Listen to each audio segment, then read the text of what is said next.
Hey, sorry about that. My freaking stream crashed because OBS decided to freaking close on me while my stream was still running.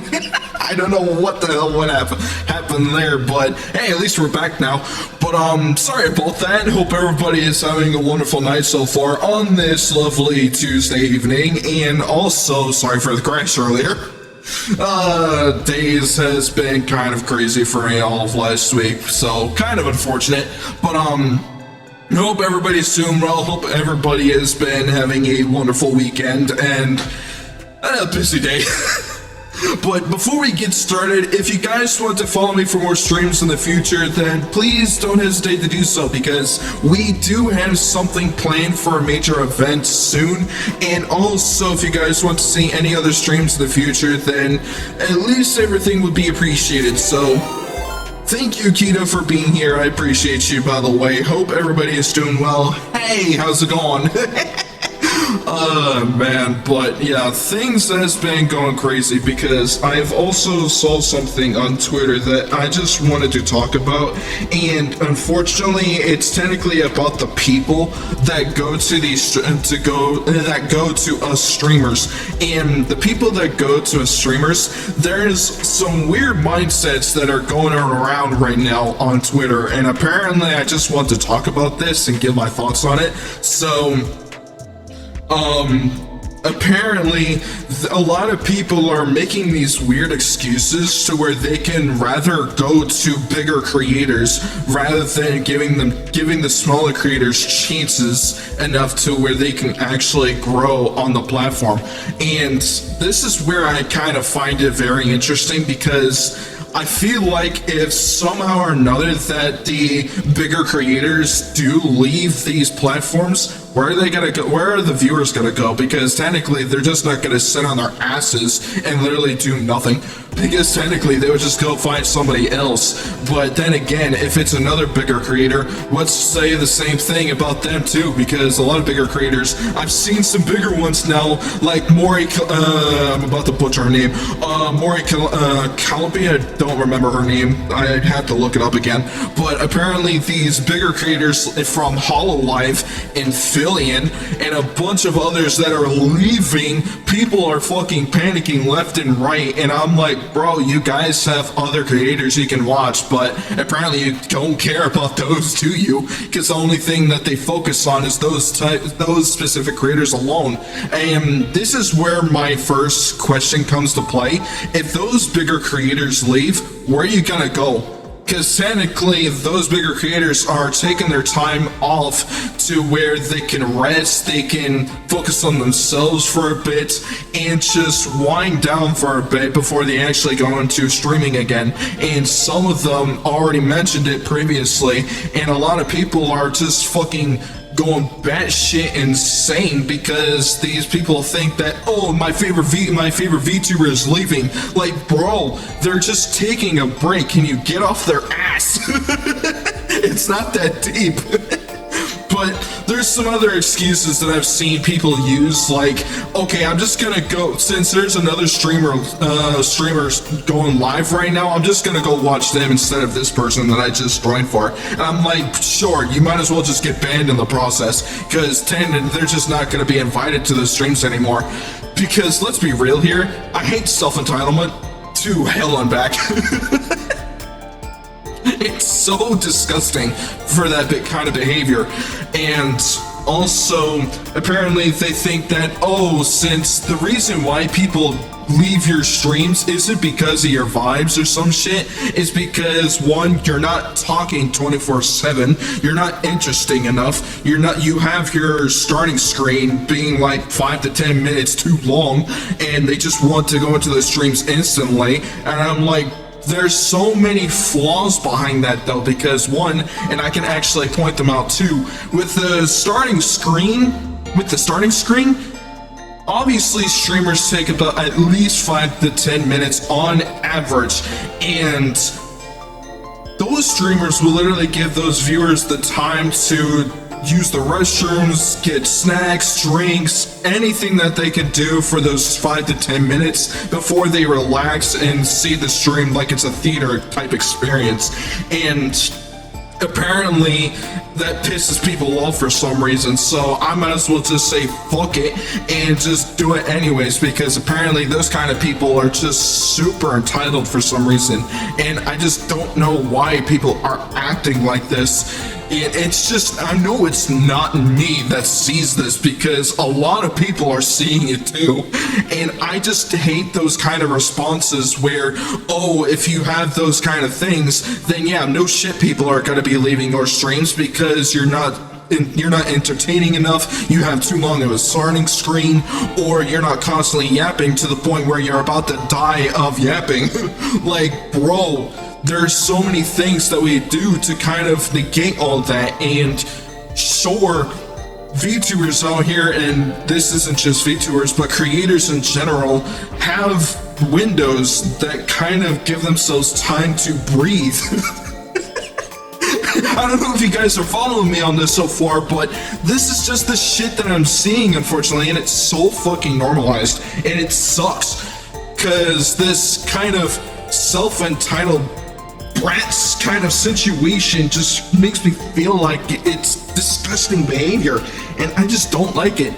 And another topic that comes into those excuses is that creators need to be constant yapping in order for the stream to be entertaining. And I'm like, no, that's not always the case, because creators need to have windows for them to breathe.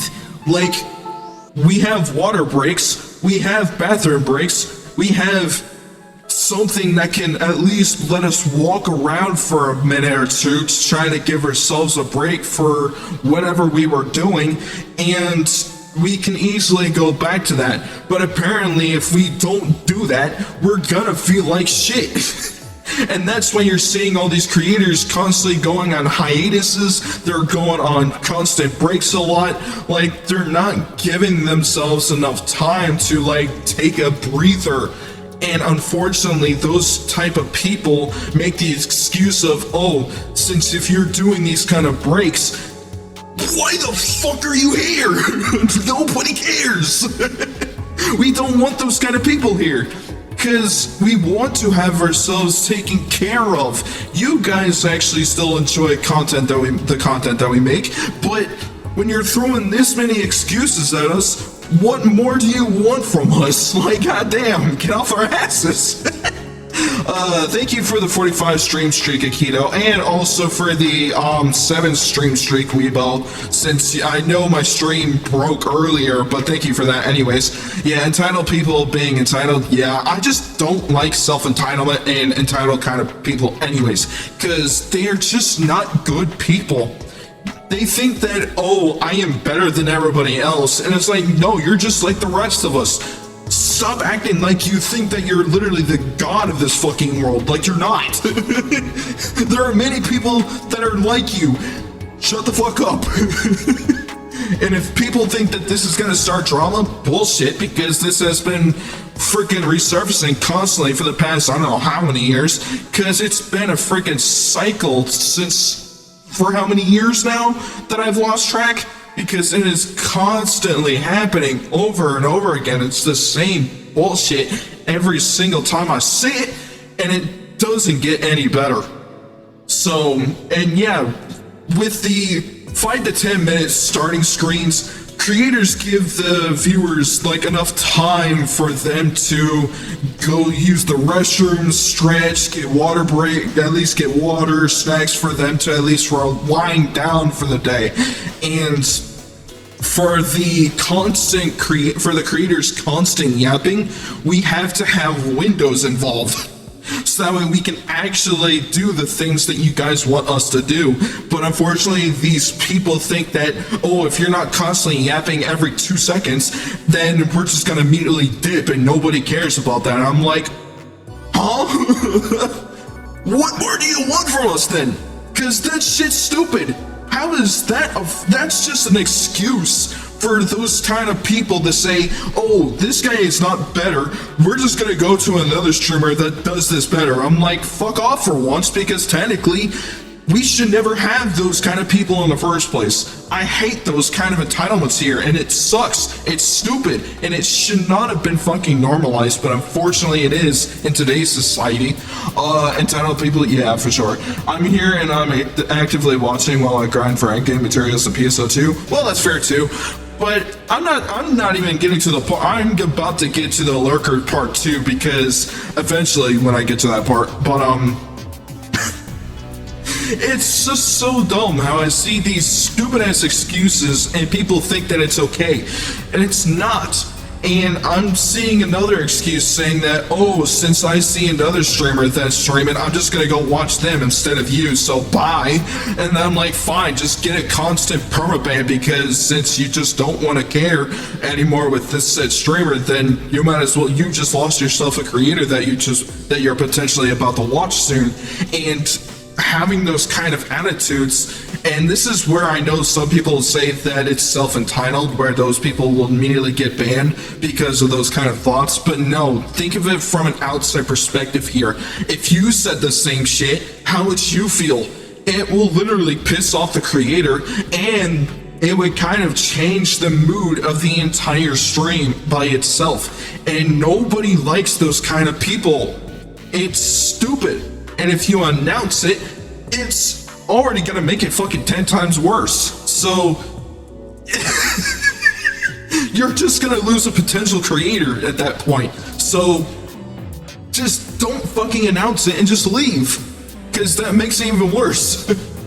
But I just don't see why so many people make these excuses for themselves to not watch said streamer, and then they just rather watch somebody else that's better than them.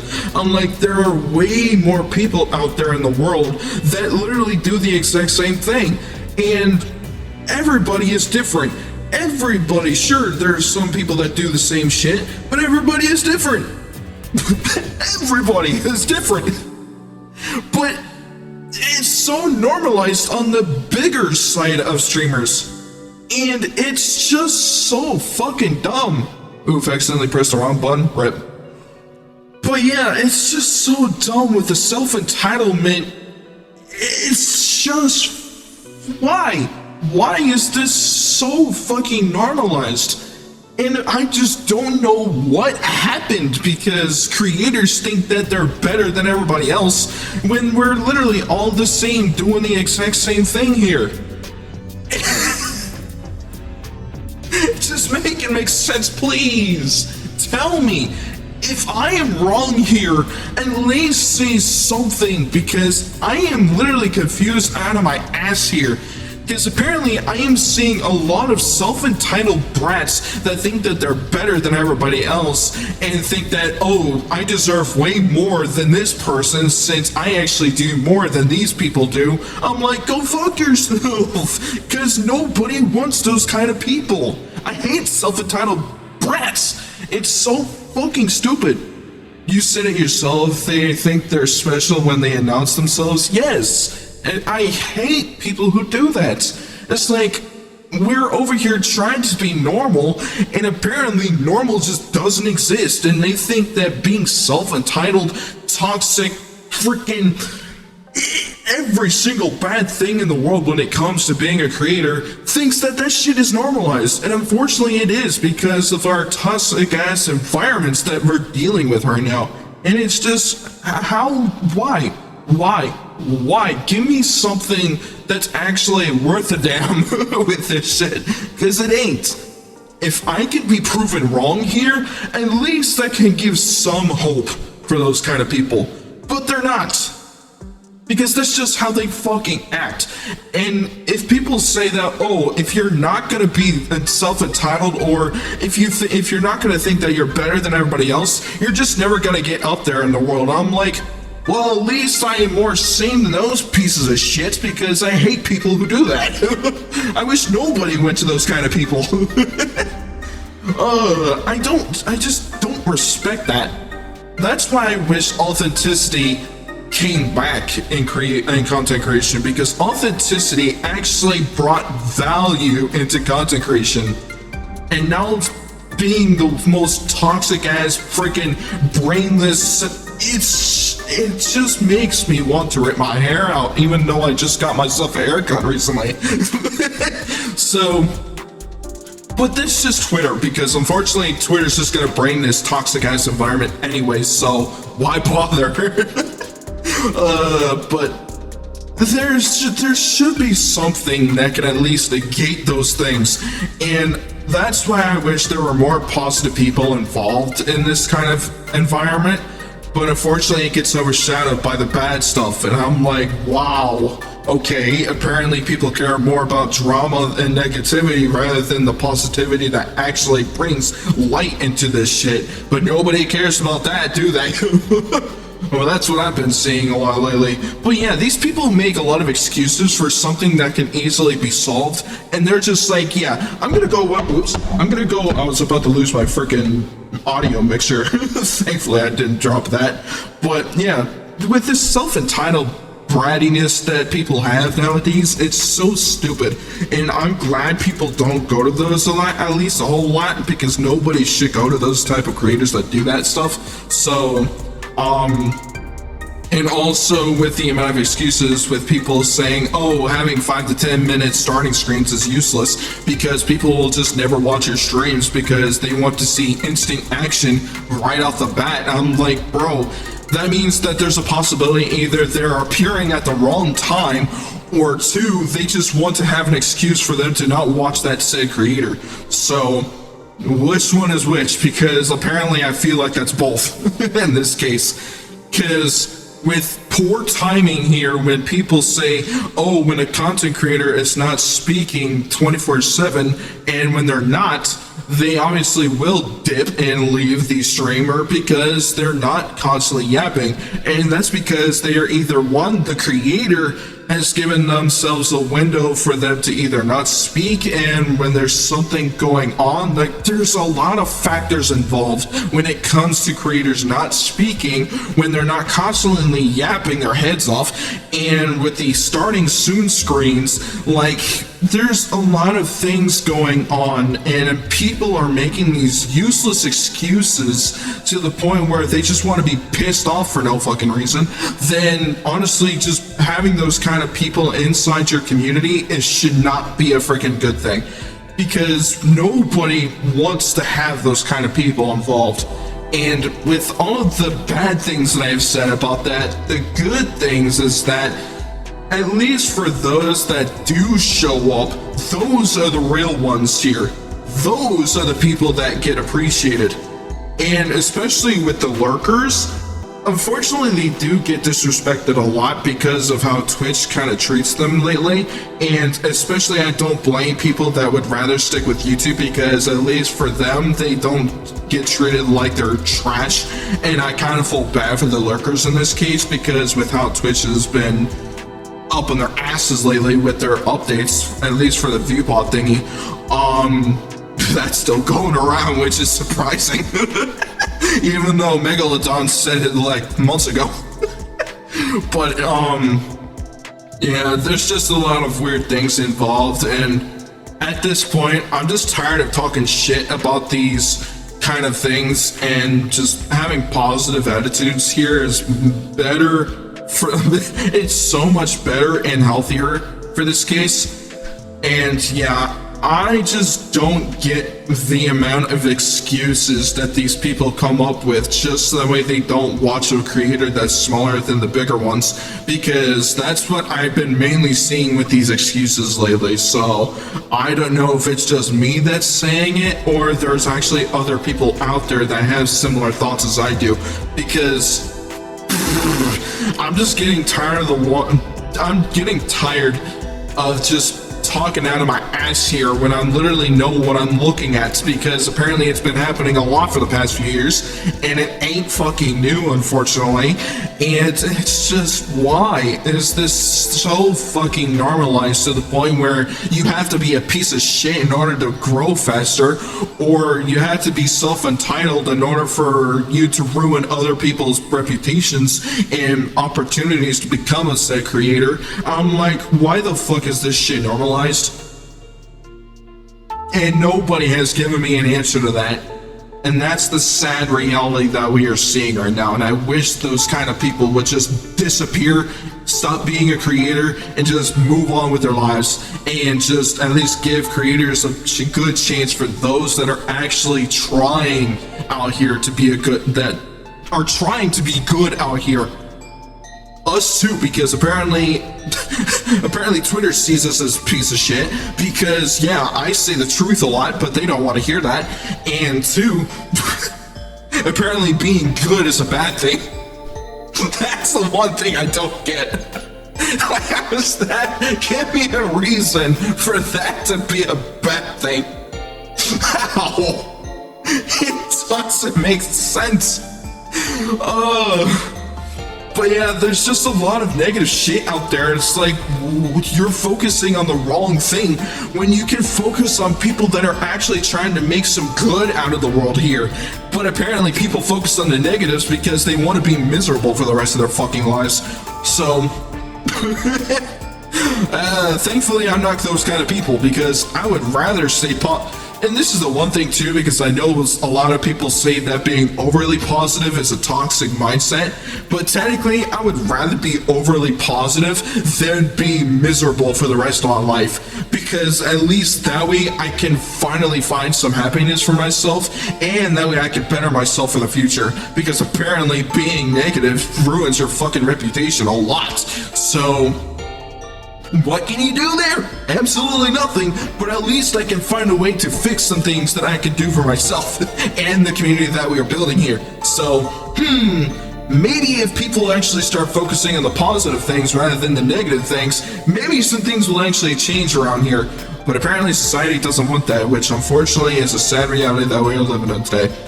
That kind of sucks.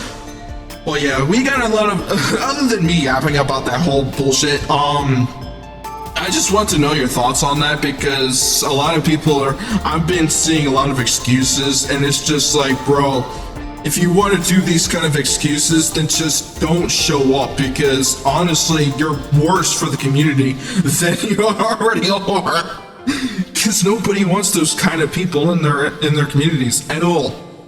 They would rather have communities that want to be there for the creator, that actually want people to at least show up and say, hey, at least I gave this creator a chance. So I'm like, sure, that's something. But saying, bye, I'm gonna go watch somebody else, or bye, this creator is better than you, I'm like, fuck off, because nobody wants that, so you're gonna be instantly banned for it. So we don't want those kind of people here. And it's just sad. But yeah, I'm not going to talk about it anymore, because apparently people are on my ass about that now, and I'm just like, bro, I'm just trying to get some good things going, and apparently you want to ruin that too? Fuck you too, apparently. At least for our people here at VSOLs, we actually do care about the people around us, so at least that way there's one good thing here for us. So I'll take that over the other people. I've got nothing positive to say about those people. Fair enough, because we don't want those toxic ass bitches out here. We don't want those people here. We want the good things. The good things matter, and not those things. So, not those negative things that people like to freaking cater a lot, which is kind of unfortunate, but hey, those are the people that we don't want to involve ourselves in anyways. So, but yeah, with what we do here at VSOLs, and also for my community as well, I want to focus on the good things. So that's why I'm here, and especially for my friends out there as well, they're here for the same reason as I am. So we're here about having fun, building our community, and just having a good time here, instead of whatever the fuck the other idiots are doing. So we don't want those kind of people here. That's the good news. The good news is that they aren't here, because if they are, we can easily remove them with no issue. That's the good news. So, yeah, but we got some good things for this week. So we got Arknights Endfield for tonight and for tomorrow, and also we got a new game that I wanted to try out for you guys, because even though I kind of played this game before in the past, but I want to showcase it to you guys, so that way maybe if you guys find something that's interesting with this one, then we're going to be continuing, and if not, then I'll probably play it on my own. But And I also got PSO 2 for this week as well, so I definitely want to get into the story for PSO 2 because I do know that this new chapter has came out now. So, unless they somehow decide to go schizo on me and saying that it's a flat out lie, then I'll probably play the game anyways and see if we can do some combat sectors and shit. But, at least that way I can get some gold to help upgrade my gear for the current chapter when it does come out. So, but yeah, there's a lot of good things that are evolving for ourselves here, because at least when it comes to the good updates for us on YouTube, that's a big net positive here, because with the amount of people that we brought in for our YouTube, that's actually one of the good things that I will like to see on YouTube. And I really want people to come over here so that way we can actually have more of you guys to chat, hang out, and do some cool stuff with me as well. So I wish that way it would make it easier for me to at least grow on Twitch.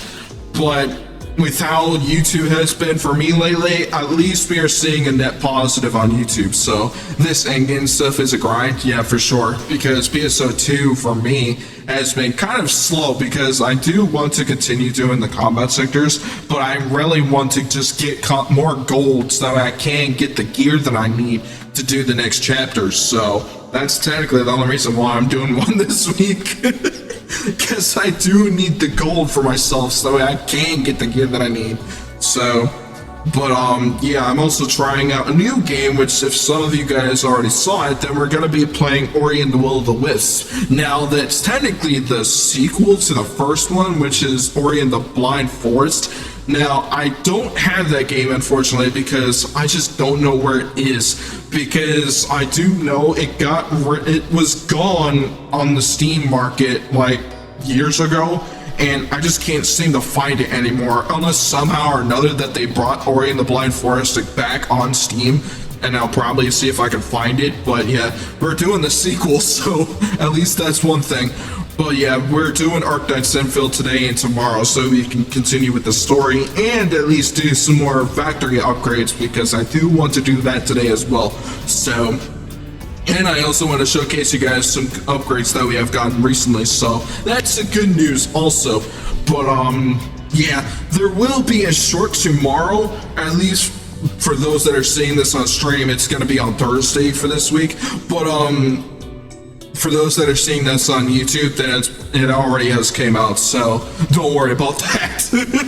At least for the shorts that are going to be coming out for after this stream on this Sunday. So there's a lot of things that's going to be good for us. So yeah, there's also another thing with me on Twitter that I'm just going to focus on the content for myself, because trying to grow on there is a bit trying to at least get something good there, because holy hell, the amount of bots that I've been seeing on there trying to do this engagement based shit is just trying to keep up with that is hard, because trying to compete against the bots is very difficult, but not competing against actual people, I can deal with that no problem, because technically I don't care.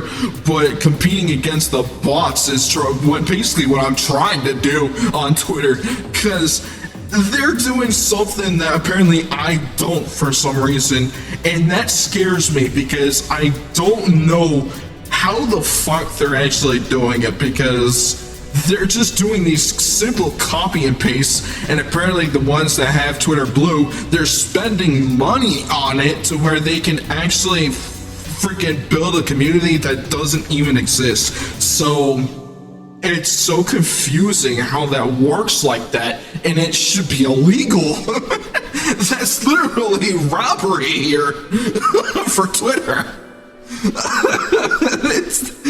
The return on investment here does not make sense. So at least you guys understand with those things. It just doesn't make sense. Ugh.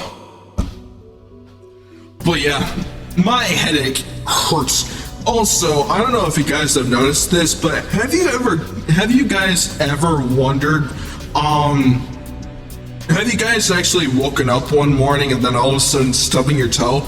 Because apparently I do that almost every other day when I wake up, and that shit hurts.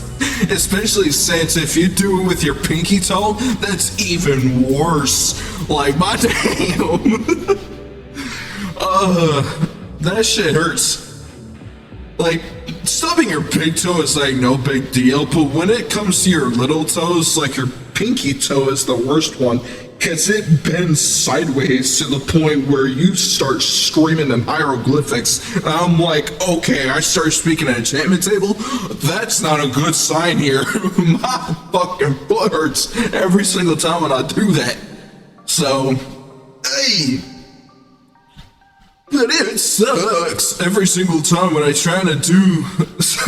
do try to wake up every morning, and then my brain just starts pushing the button, says, oh yeah, stub your toe now. Okay, bing, and then my toe starts screaming at Mach 10.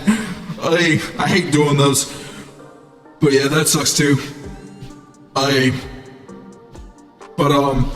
Yeah, a lot of the constant problems that we have is always on Twitter, so I don't get it, but at the same time, it's Twitter, so can't really focus on that shit because Twitter doesn't fucking matter at this point. Because at least YouTube does way better in terms of its promotions than Twitter, because Twitter is like a fucking gamble at this point. But at least for YouTube, I have at least a chance to pick something up, so at least that's the good news for us. Cause fuck Twitter, I guess. If they want to be problematic, then I'm just not gonna use it. Cause people say, oh, you have to use it because you won't be able to grow on there. I'm like, well, apparently it's not, I'm not doing anything right, even if I do.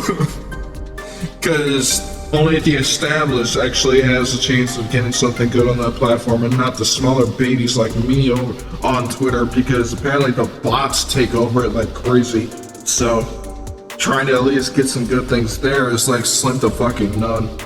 Unless you like know people to the point where, oh yeah, you know this bigger creator, by the way, so you have like millions of followers now. I'm like, how does that work? That just, it just doesn't, I just don't understand it. And I know that I probably should be doing better on it, but I'm not, because trying to do live posts on Twitter is never going to happen. And I know if I post my fucking schedules on there, I know that shit ain't gonna work. So apparently doing anything on there in terms of my size on Twitter, nothing fucking works. So, and especially with how fucking horrible my English is, nothing fucking works. So I just can't seem to do a comprehensible freaking sentence on that fucking site. And even though my two Englishes right now is English and bad English, apparently the only thing I'm good at is bad English. So why am I on there? That's the sad part. But yeah, there's just a lot of wild things that I wanted to say to y'all, because there's just some unfortunate things that just can't. I wish it was gone. All of the negatives that we're seeing lately, I just wish it was gone. So, the factory must grow? Oh fucking hell yes it does. Because especially since we did get an upgrade for our factory recently. So, I want to actually showcase for that, because we got some good things there now. So, we're gonna wait for this game to load up so we can actually cross over. Plus, the good news is that you guys are gonna be able to get some drops, because I do know that this game does have some rewards for you guys while you guys are checking out our stream. So I will be crossing over to that very, very shortly. So there's gonna be a good few things you guys are gonna get if you do get Arknights Endfield. So I highly do recommend you guys get the game though, because it is actually pretty good. I wish I was sponsored though, because that way it make it everything more interesting, but shit happens, I guess. So let's see here. While we're at it, I definitely needed to fix my freaking Warudo thing, because apparently it's being a bit buggy on my end. I don't know why. But how's you guys' weekend so far? How is everything, by the way? Hope everybody's weekend was good. Fuck. I forgot what I was gonna do. Oh yeah, Wardo. Okay, so let me fix this because apparently it's being funky. And yeah, OBS decided to freaking crash on me before this thing too. So, thankfully I fixed that too. Okay. I don't know. For a second I thought I was gonna do it again. Okay, fine, I'll just calibrate my stuff real quick, so... A little better. Much better. There's just a lot of things that definitely need to be taken care of. I just wish I was better for this. I wish I was actually good. But hey, at least with the things that we have been doing, at least there's progress with that. Ouch. But yeah, I'm sorry that you guys didn't get 2 streams last week because unfortunately I was actually sick during those because my body actually had a big stomach bug, so I don't know what the hell was going on for that. So yeah, now that we got Arknights Endfield loaded up, we're gonna be going into it right now. So let me do that. So Arknights Endfield. I was about to say Endfield for some reason. I don't know why that was gonna make any sense. Okay, so yeah, you guys are gonna get some drops here shortly. So while that's going, let me pause my music and then we can get into it. So, oops, never mind. So there we go.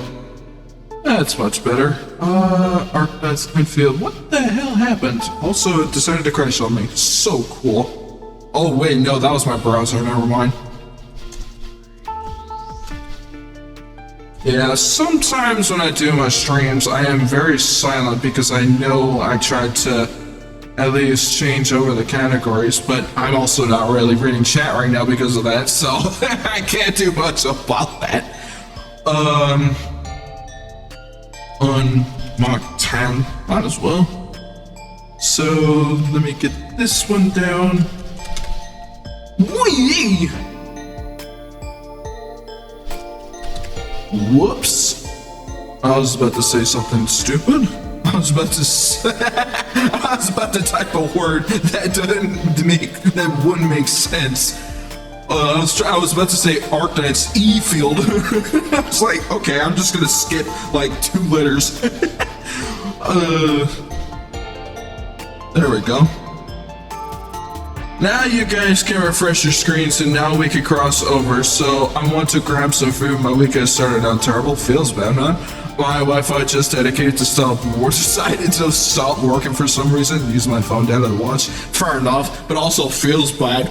But yeah, I definitely recommend getting some stretches at least a little bit before we get into it because now we're crossing over to Arknights Endfield. So let me pause the music and here we go. So let's see if it loads, thank you, and see if we got any news before we get this game rolling. So, I do still love the OSTs in this game because it is so fucking good. Especially with the title theme. It shouldn't go this hard. Oh, I freaking love it. Okay, so the update's still going for Xiang Fengyi, so I probably butchered her name, so there's no other updates. I do know that Arknights Endfield apparently is on PS5 now? I did not know that. Okay, so new version content. Ah, so there's more, okay. So we do have more chapters involved. Hell yeah. Heckin' ads? How the hell are you getting ads? I have that shit turned off. How the fuck are you getting ads when I have my shit turned off? I haven't even pressed the button yet. Unless you're getting it from like the side or something like that, then that's kind of unfortunate. So apparently if I have ads, then it's just gonna show up regardless. Okay, so I guess that's one thing. That kind of sucks. But hey, now we can focus on Arknights Endfield. So Yeah, there's nothing of anything for us to focus on when it comes to its updates, but welcome shoutouts to Arknights Endfield. Welcome back, because we are going to be continuing these stories, so at least for one of them, because we actually are planning on doing a side quest again, but there's one specific side quest that I actually should have started sooner before we actually got into Livetane's side story. So when you change the category, that kind of happens a lot. But yeah, I didn't know that was a thing. I didn't know you could get ads when changing categories. Oh shit, I gotta be careful with that then. But yeah, we're gonna be working on our side quest for Rossi, and I probably butchered her name again. I think it's Rosie or Rossi, but I believe it's Rosie. But we're gonna be checking out her side story, so I want to see how well we do in this side story, and we can probably continue our actual story in the next one. So we're gonna be focusing on that for this week. So let me get some more orbs, because I definitely need more orbs for Livetane when we get to her banner again, because I unfortunately missed it when the game came out, so that kind of sucks. But let me get the other things out of the way while I'm at it. Thank you. Okay, so let me get that out of the way. And thankfully I am in Dijon, so I can actually gift some of my operators some stuff, so I want to do that. Hey, Wolfguard. Got a moment, Endman? I found something interesting on my last mission, and I brought it for you. Thank you. I appreciate it. So what did I get? He gave me orbs? He actually gave me some orbs. Fuck yes. I did not know that these guys can actually give you stuff with that. Never mind. I'm gonna keep doing this more often. Dijon is a vessel furnished with various amenities, but she's not built for war. Her absence of constant operational readiness is something I'm still adjusting to. Fair enough. Because technically it's still kind of new to me anyway, because we still are unlocking a lot of rooms in Dijon now, so thank God for that. Also, my thanks. Now we got this as a token of your approval. Hell yeah, for sure. And now we got Ember's trust to 100%, so fuck yeah, actually I needed to get her trust to 100% so I can max her out to a higher level. So let's see, any of the other nodes? Yeah, give me those. Frick yeah! Also, it's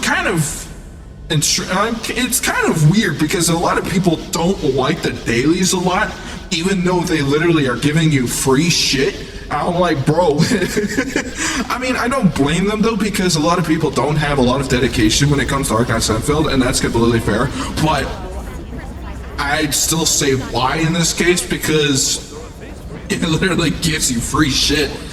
And you can't say no to free shit. If you say no, you're crazy. Okay, so I do know that we do have a weekly thing to do, so I definitely need to focus on that for sure. Ah, damn it, I'm 50 away. Fuck. Okay, fine then. Okay, thank you for that. Also, what do I have for my weekly routines? I still need to finish it. Okay, so I just need to kill maybe half of these enemies left so I can actually get the daily over with. So that's actually not too bad. Anything else? Or if I really wanted to, I could just log in for tomorrow and then trigger a couple of arc bursts and reactions and stuff so I can clear out the weekly. So, unless it's literally free shit, literally. No, during the dailies, you literally can just do some random stuff. Like what I did, I kind of focused my dailies on building the operator's trust by gifting them gifts. I also, when you do have enough materials, you can actually just upgrade like one piece of gear or not upgrade, buy or craft a piece of gear and then log in, then that works too. So, and you get like everything done in one go, so that's no big deal for dailies. And plus, I am literally heavily dedicated to this game, because this is actually one of the rare games that I kind of put my daily stuff into. So, anything involved with this? No. What about this one? been increased about half, so I'm probably not gonna sell these, but I will sell these though. Give me everything. Oh, that's not gonna make a lot. I'm gonna wait. I'm gonna have to wait on that, so I don't want to sell anything unless one of my friends do have something that I can do. Visit sales log. So I have nothing, so that's fair. I can easily visit my friend's stuff if I want to do that, so let me do that actually. Visit friends. Let's see, what else do they got? I want to see. Morningstar, sure. I'll visit a couple of our peeps so we can actually get some moolah involved. I want to get some stonks for our cash here. Okay, so what do they got for our sales? Ooh, this one's actually higher. I could sell this. How much am I gonna get? Oh yeah, that is way better. 166,000 to 211,000? That's actually a good price. That's actually good. Which honestly, this is kind of like insider trading, which technically if you do this shit in real life, you're going to get in trouble, but apparently in this game, it's legal enough. So it's kind of crazy how it works like that. But if you do insider trading in real life, please don't, because that will literally get you in prison, so don't do it at all. Also, let me fix my voice real quick, so I need to do that. There we go, much better. Now we can actually continue our game here. Okay, so yeah, we have a higher chance of selling our stuff for this much amount of money, so I would rather do that. But hey, you might as well actually do that, fuck it. Hell yeah! And now I got 101.5 million cash, so that's actually good. I'm not broke now. Let's see, what else do I have? Okay, I don't have that. What about this? Okay, I don't have that either. What about the crystals? Oh yeah, look at how much I got on this thing. Oh yes! Look at that! 221,000! I'm doing it immediately. I mean, that works, but I would recommend not doing it IRL, so give me that cash. Frick yes! I'm gonna keep doing that every single time. Thank you, Morningstar, for the cash. I appreciate you. And technically, you can easily do this off and on, so you can constantly stack up your cash. So, Valley stock bills are important. So you can actually get more rewards during the goods as well. Because who says no to free shit? Or higher rewards the more you progress, though.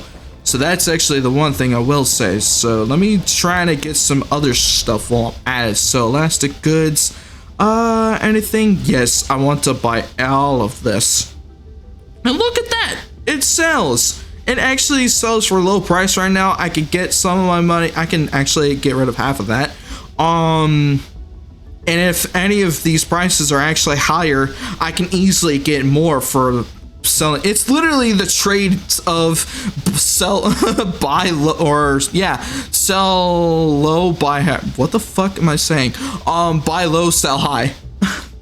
I was trying to say that, but my brain couldn't figure it out. But yeah, buy low, sell high. ShadowFall LLC does not endorse illegal activities. Absolutely. But in terms of this game, apparently it's legal. Oh, that's funny. But yeah, I'm gonna do it because that's actually cheaper. So, hey, at least I got a couple of good stuff while I'm at it. So, once that goes higher, I'm definitely gonna get some more stock bills for that because we do need the cash. Hells yeah! Also, I need to go back to my growth chamber because apparently I'm gonna be running a little low on my growth stuff. So I need to go all the way back here to get it, and then we can continue with our objectives since we actually do have it in our current objective right now. So before we get into that, I want to go to the growth chamber so we can get some of our mats here. So anything, how much do I got though? That's the thing. So for this, I do want to go back to doing this because apparently I need to go get more Oronyx. That's what it's called. And Calconix, Chrysodendra, and Calcodendra and Red Bullet and Pink Bullet. So I got plenty of these, no problem. So I actually do have a couple of seeds. So if I want to do that, I might as well just go for about 8 so I can at least keep some on me just in case. For the Calcodendras, I think I'm good for now. Well, actually, I'm gonna get a couple of seeds while I'm at it. And for this, oh yeah, that's plenty. So let me do about 18 here. Stunk with those seeds, dude. Holy shit. And now we're good. So let's see. Is Tong Tong in here? Yes. And she has something. Don't ask where it's from. Just take it. My role is to reward good work, and you're pretty good. Thank you. I appreciate it. Also, we can also increase her trust as well. So let's do that. Because eventually I will be using her. Pretty tough, but I've never lost a real spark. Well, the only ones I can't handle were those white-coated medics. I keep saying to trade my Aripthy and try to jam my butt with needles. Ah! They're coming! Dark mask, let me out! She's afraid of the doctors because she doesn't want to. She's afraid of the needles because, unfortunately, her condition, she has Aripathy. But with how she handles it, she's actually pretty fine. So I think she has something similar to what I have, but not to the same degree as what I got, where I can easily control Originium.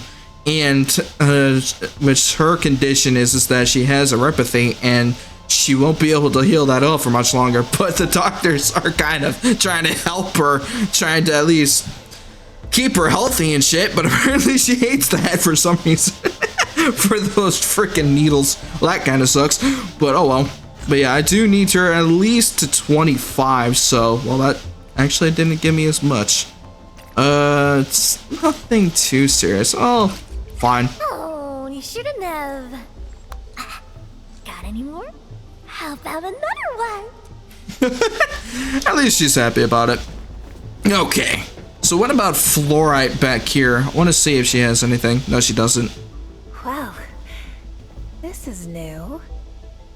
No task. Did it fucking crash? How? How? How the what? What just happened? I just had Arknights Endfield open and then it just fucking crashed. What just happened? What? Did my stream stop? No, thankfully it didn't. But what happened? Huh? Okay. What just happened? Also, I'm afraid of doctors, but it's an irrational fear. No idea what's wrong with my brain. Fair. But apparently my freaking Arknights Endfield crashed for some reason. I don't know how the hell that happened. Okay, let me get some music back up and running again because I don't get it. Oh, not even my Google Play is showing up. Uh-oh. I think my Google Play just crashed on my computer. Okay, fine. I'll just close it out and then reopen it. That should not have been the case. What happened? Did my laptop overheat? Oh shit, my laptop is actually overheating. Uh-oh. But at least to nowhere of some degree to where it's like fucking sun kind of levels of degrees. So no giving gift for you, apparently. No kidding. Apparently the game didn't want me to give gifts to my heroes. So that kind of sucks. But I'm gonna try to get back into the game again because I don't know what happened. It never gave me like a crash result or something like that. So maybe a bad update? I don't know. I have to like look into it and see what's up for that. But yeah, that kind of sucks because yeah, I wish I knew what crashed so I can avoid it in the future, but thankfully it wasn't OBS that didn't crash it this time, so at least that's one good thing that I could credit for. But I just don't know what happened. Fine, I guess we're gonna go back to Arknights Endfield again, so we're gonna have to wait for this thing to load up again. So let me get back in and see if it loads up. So yeah, that kind of is unfortunate because I don't know what happened to Arknights Endfield when it crashed. So they're not, yeah, they did not give me any sort of like crash logs or something like that so I could figure out what's going on. But I think it's possibly because my laptop was a bit overheating and the game just decided to take a breather for a moment. So at least with this, I could probably say that's the case, but I'm not entirely sure. So we're just gonna wait for this game to come back again and to see if it does it again somehow. So that kind of sucks. But yeah, I was supposed to do the side quest afterwards, but unfortunately I can't do that now. So I have to wait until I get in the game again. That kind of sucks. But yeah, there's just a lot of things that's been in my mind lately that I wish I had gotten rid of it sooner. But a lot of the bad things on Twitter just constantly keeps resurfacing, and I'm like, just ignore the things that's been going on Twitter, because my brain just does not like it, and it makes me miserable every time. So fuck Twitter, I guess. But yeah, I'm trying to find ways with, I just don't, okay, my English comprehension right now is fucking through the roof because I'm trying to figure out why Arknights Endfield has crashed, but at the same time, I can't really do much about that because I don't have any sort of data logs for me to look at.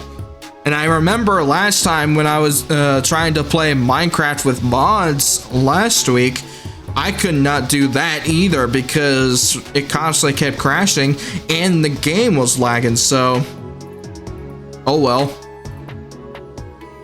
But yeah, we're gonna try to get back into Arknights Endfield. There we go, so now it loads back up. It took a few minutes, but now we can see if we can get back in. Where the hell is my mouse? There it is. So let me pause this and go back into Arknights Endfield. So yeah, that kind of is unfortunate because I don't know what happened. I wish I knew. Arknights. Don't crash on me again. Thank you. I was about to try to attempt it again. But yeah, the one thing I will say is I do like the main theme of this. It's so good.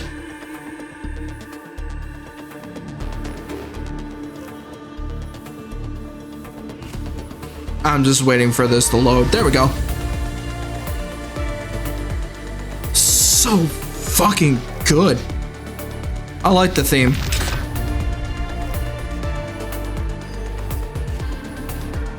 Hell yeah. Okay. Now we're back into Arknights Endfield again, so let's see if we can actually do the side quest, because I guess gifting my operators kind of crashed the game.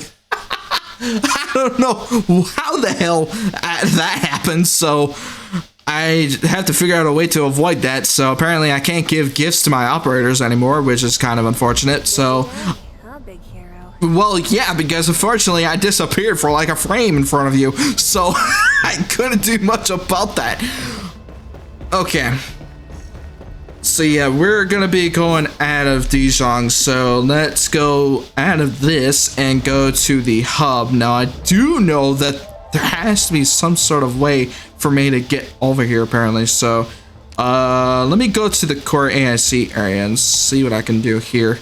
But yeah, I did want to showcase you guys some of the factories that we've done, because we've gotten a bit of upgrades since last time we saw this, so I want to showcase you guys some of the things that we have built. So once we get this loading out of the way, then we should be okay. Unless it decides to fucking crash again. Okay, good. So let me get into my blueprint section. So we got a couple of things that we got recently. So yeah, this thing is actually a freaking monster when it comes to its blueprint, because we got new materials, thankfully, and one of them is sand leaves, because we actually had to go through the power plateau again, and you guys weren't here for that because I was supposed to showcase this to you guys last week, but unfortunately I got sick, so I couldn't do much about that. But I did find some new materials for our equipment and stuff, and other things that we can do to progress through Arknights Endfield. And also with Sand Leaves, I can actually get better gear now, but unfortunately with the stuff that I do need, I don't have it right now. So once I actually get out of the Christian components, I'll go into another component that actually kind of adds with this, so that way we can actually focus on getting stronger gear that's actually in the legendary type gears. So I need to fix my body proportions because apparently it's being buggy. So let me fix that real quick. Calibrates. There we go. I'm still leaning forward for some reason. There we go. Finally fixed that. My OBS decided to be funky with me. But yeah, we got a lot of new updates. So we got some more health packs again because I decided to stop using the Citrium packs because apparently the amount of regeneration percentage that it has on it is kind of low. So even though it says that it's better than the butt capsules, the Citrium cans actually are weaker because of the amount of times it takes for the regeneration to go at max, because it has a cooldown of how much it has. So, and also for our plants, we actually have upgraded our facilities to where we can actually be able to kind of not use the depots a little bit, so that way we can actually use the depots for something that's more useful.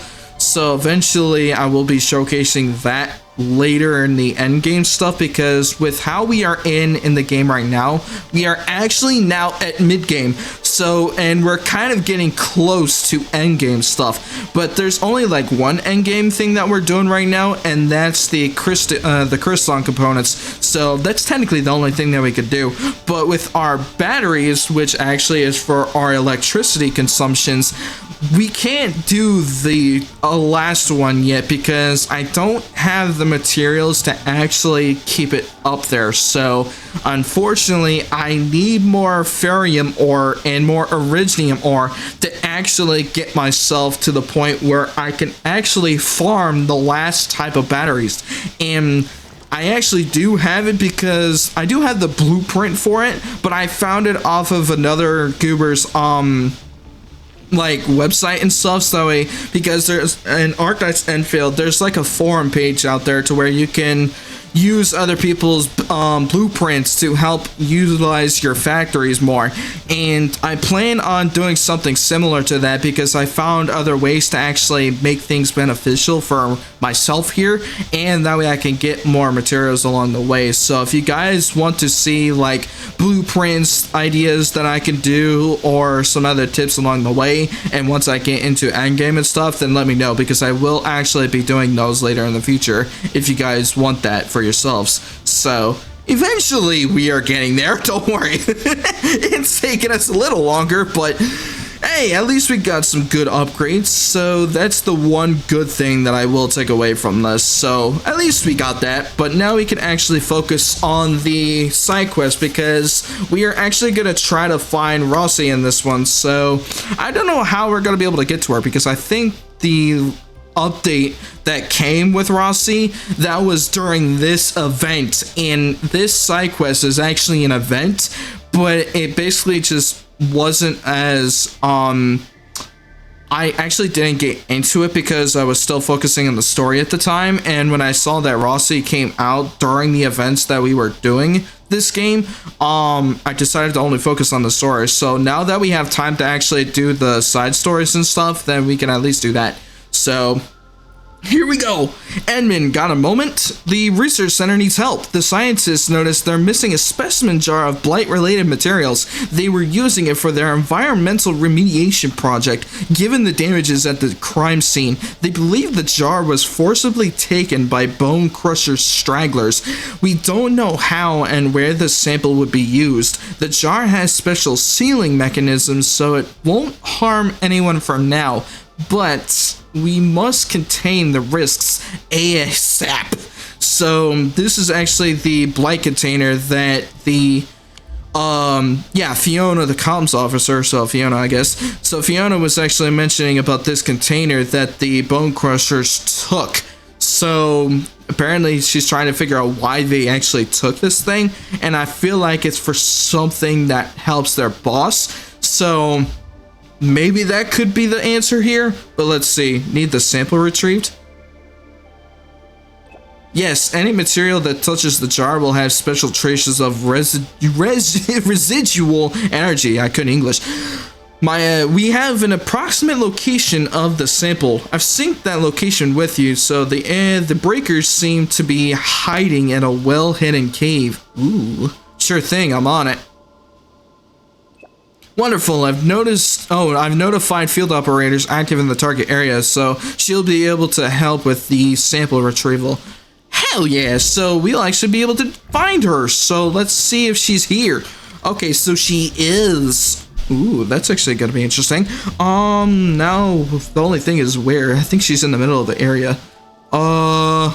Where exactly? Is it this? No, that's a different one. Where the hell is she? And she isn't on the map, apparently.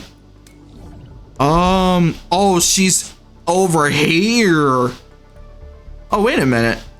This is Origin Load Spring. Okay, so that means I have to go all the way over here.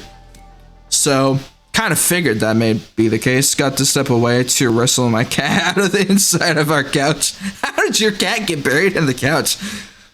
Did the couch decide to eat her up or something? The couch had problems. It had beef with your cat, apparently. That's funny. Okay, so yeah, she is over here, so let's see what we can do out here. Thankfully, we do have a proper team composition now that I know the rotation of how my team is supposed to be played, because it took me a couple of days to kind of understand how this works. Also, this ain't it.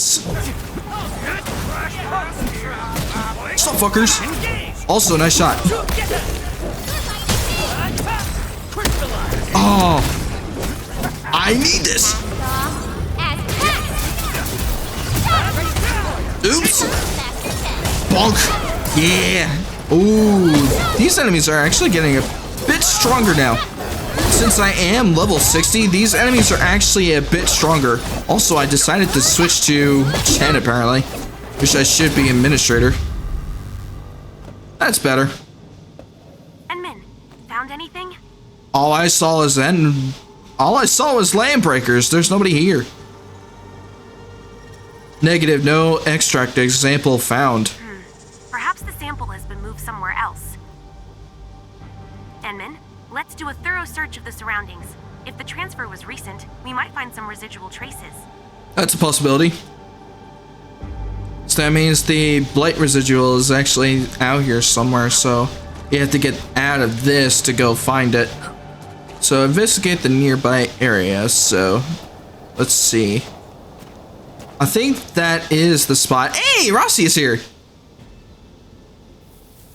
So there she is. I knew she was gonna be over here at some point. She's quick.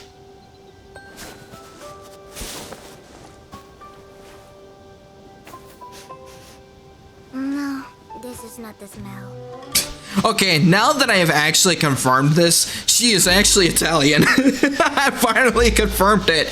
Oh, I finally figured out when we first met her in the previous episodes, she had a super strong accent that I couldn't even picture what the hell it was. But some of y'all assumed it was Italian, but I couldn't really tell, so I didn't want to be rude. But now that I can confirm it, she does speak Italian, and apparently Wolfguard is the same. So that's actually pretty interesting and kind of cool though. So the voice actor of Rossi actually did pretty good with this. Especially Wolfguard. Smells familiar. I'm not here, I think. Don't put me in this. What is she trying to find though? That's the one question.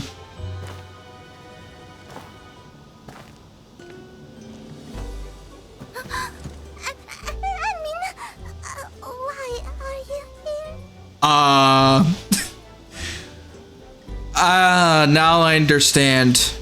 I am now understanding Rossi's particular perspective here. She idolizes this guy. And that's actually kind of cool. But at the same time, I unfortunately don't know her. That's the sad part.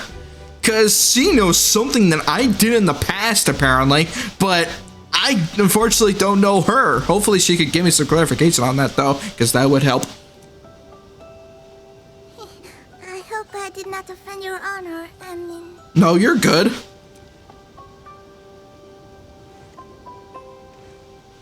Fiona asked me to come here. Are you also here for the blight extract sample, Annie? Yes. I rushed here immediately after Fiona contacted me, but I didn't find the sample anywhere. So that means it's in another location. What were you doing just then? There is a funny smell here. Trust me, I mean, in the pack I'm the one with the sharpest nose and the sharpest fangs. Nice. The air is full of odors. A lot of people must have walked by. Well, we actually did pass a couple of people here before we came here. So that's fair. Something suspicious over there. Those lights, they do not look natural. That's the blight, by the way. I wouldn't go near it if I were you. Because I know I surely can't. Fiona mentioned something about residual energy. Oh, yeah. The extract sample must have passed through this place. Seems like it. I mean, you have that special device, no? The one that scans, makes the smack sound, and highlights the thing. Yeah. I'm not really good at using that. Maybe we should team up. 1,000 times yes. Because honestly, I do like her kit. I wish I had her, but I do like her kit because her skills can actually be really useful out here. Plus, nope, sure, I need help actually. Help?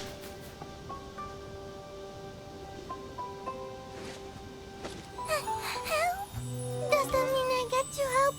Yeah, is this real?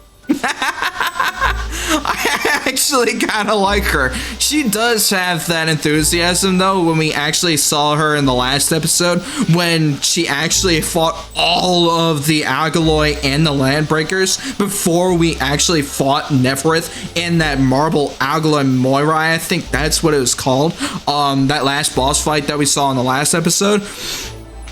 I don't blame her because she's actually now going to be working with her idol, so that's actually pretty freaking cool. Looks like this is real. Then I must work super hard and impress the admin with my performance. Admin, let's keep searching. Maybe we'll find similar traces along the way.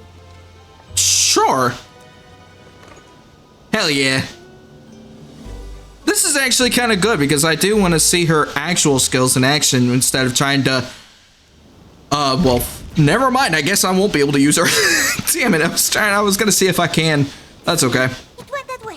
Okay, so there is more residual blight around this area. There are some traces here. Alright. The mask of the Bone Crushers. It has the same energy residue. Where are they bringing the sample? They probably haven't gone far. Let us press forward. Sure. I think there is some more residual over here. Yeah, it's over here. There's something here. Bone Crusher weapon. Looks like we've taken the right direction. Good, so it's heading towards the... With another group that wants the sample too. It's inside the camp here? I mean, let's go this way. Yes. Don't tell me that the residual energy is actually inside the camp here. It can't be. Unless I'm actually blocking it because the freaking zipline's in the way. I see. It was in the way. Apparently somebody placed a zipline over here on top of the residual blight energy. I don't know, let me back up because I'm curious to see if the zipline will disappear. Nope, actually she's still inside the zipline. Whoever placed the zip line here, smart but also kind of funny at the same time. I really wish I could just see the whole zip line being here so I could see what her actual body is doing inside the zip line here. Because it would be kind of funny to see, like, oh shit, she's actually intertwined with the zip line. That shit's so fucking funny. Whoever placed the zip line here, that was funny. Did they bring the sample on a vehicle? I can just see nothing but the zip line. Yeah, it is a big problem indeed. But that's smart, but also funny at the same time. Let's see if we can find more here. See if we can actually find a way to solve this residual blight energy problems here. There should be something around here. Ah, there is another one here. I see tire marks here as well. Strange. Why is there only a single tread mark? It's possible. Feeling about this. There might be dangerous enemies ahead. I mean, be prepared. Yeah, we are definitely going to be prepared for this. But I feel like that whoever actually drove on the blight residual energy, then they only got to like one side of their car or truck or whatever they were using to get over it that way. Also, while I'm here, I could get some materials. Also, I'm using Ember right now. Also, I'm smacking nothing. There we go. I need some mats. I'm smacking nothing. There we go. I did need some materials while I was over here anyway, so thankfully I got those now. Also, I see a note that's back here. Ooh, a memo. Okay, so I'll check that out later. Hell yeah. Also, okay, now it has a timer. Good. I have wrangled the savage beast. Nice. Who are you? How dare you trespass on the Castle of the Knights? Oh, I know you. Red cape? Claws? Weapons? Oh, you are that red monster! And you must be her wicked companion! Red monster? Come on, don't be ridiculous, kids. Wait, you're also a kid. Now talk. From whence did you come? Oof, this is absurd. We trekked all the way here only to find some kids. I mean, there could possibly be something over here that's hiding. You're just around our age, but you're so mean. You surely are the red monster. I'm not the red monster. I'm the temporary leader of the pack. Nah, never heard of it. You're just baddies. Now shoot. Que casino. I mean, let's go. We don't have time to play with them. I don't blame her. They might know where the sample is though, but I don't blame her because she is kind of feeling a little frustrated because those kids actually don't know exactly who she is. So I don't blame her for being frustrated. So, but at least we can kind of figure out something over here because there's possibly like a secret hideout where that residual energy came from. But they are just kids, and they see us as baddies. I don't think they're gonna tell us anything. Well, they're also in cosplay, so that kind of makes sense. But at the same time, they're kind of doing a bit. Perhaps we should play by their rules. Maybe that can actually kind of figure out something. By the rules? Yes. The cat found a hole in the bottom of the couch and has made it... That's funny because back then, it was a couple of years ago, my mom actually brought it in a bed, and like maybe for the first 2 years we had it, we actually had a cat that kind of dug her way into a hole inside the mattress, and her home is actually inside a mattress. Thankfully, we got rid of the mattress because it was kind of getting old, but it was kind of similar to what you had, Akito, but we actually had the mattress for longer than you probably had. But yeah, our cat kind of just decided to use that hole as its home because it was also another way of escaping most of us, and also people that kind of came over here as company and stuff like that. So it was kind of funny to see though, but at the same time, it was a major hole. So it kind of almost looked like it was half of the bed that was missing underneath. So kind of, cats, what are we going to do with them? True. And they're gremlins. That's usual.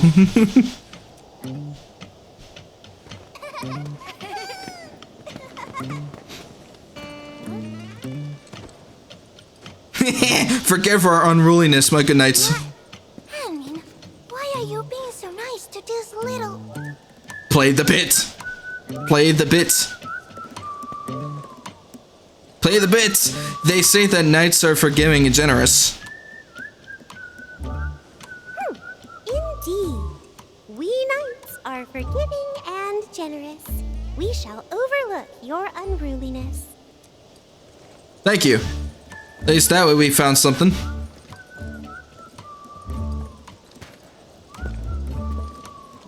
Apologies. We're just trying to look for something. Yeah.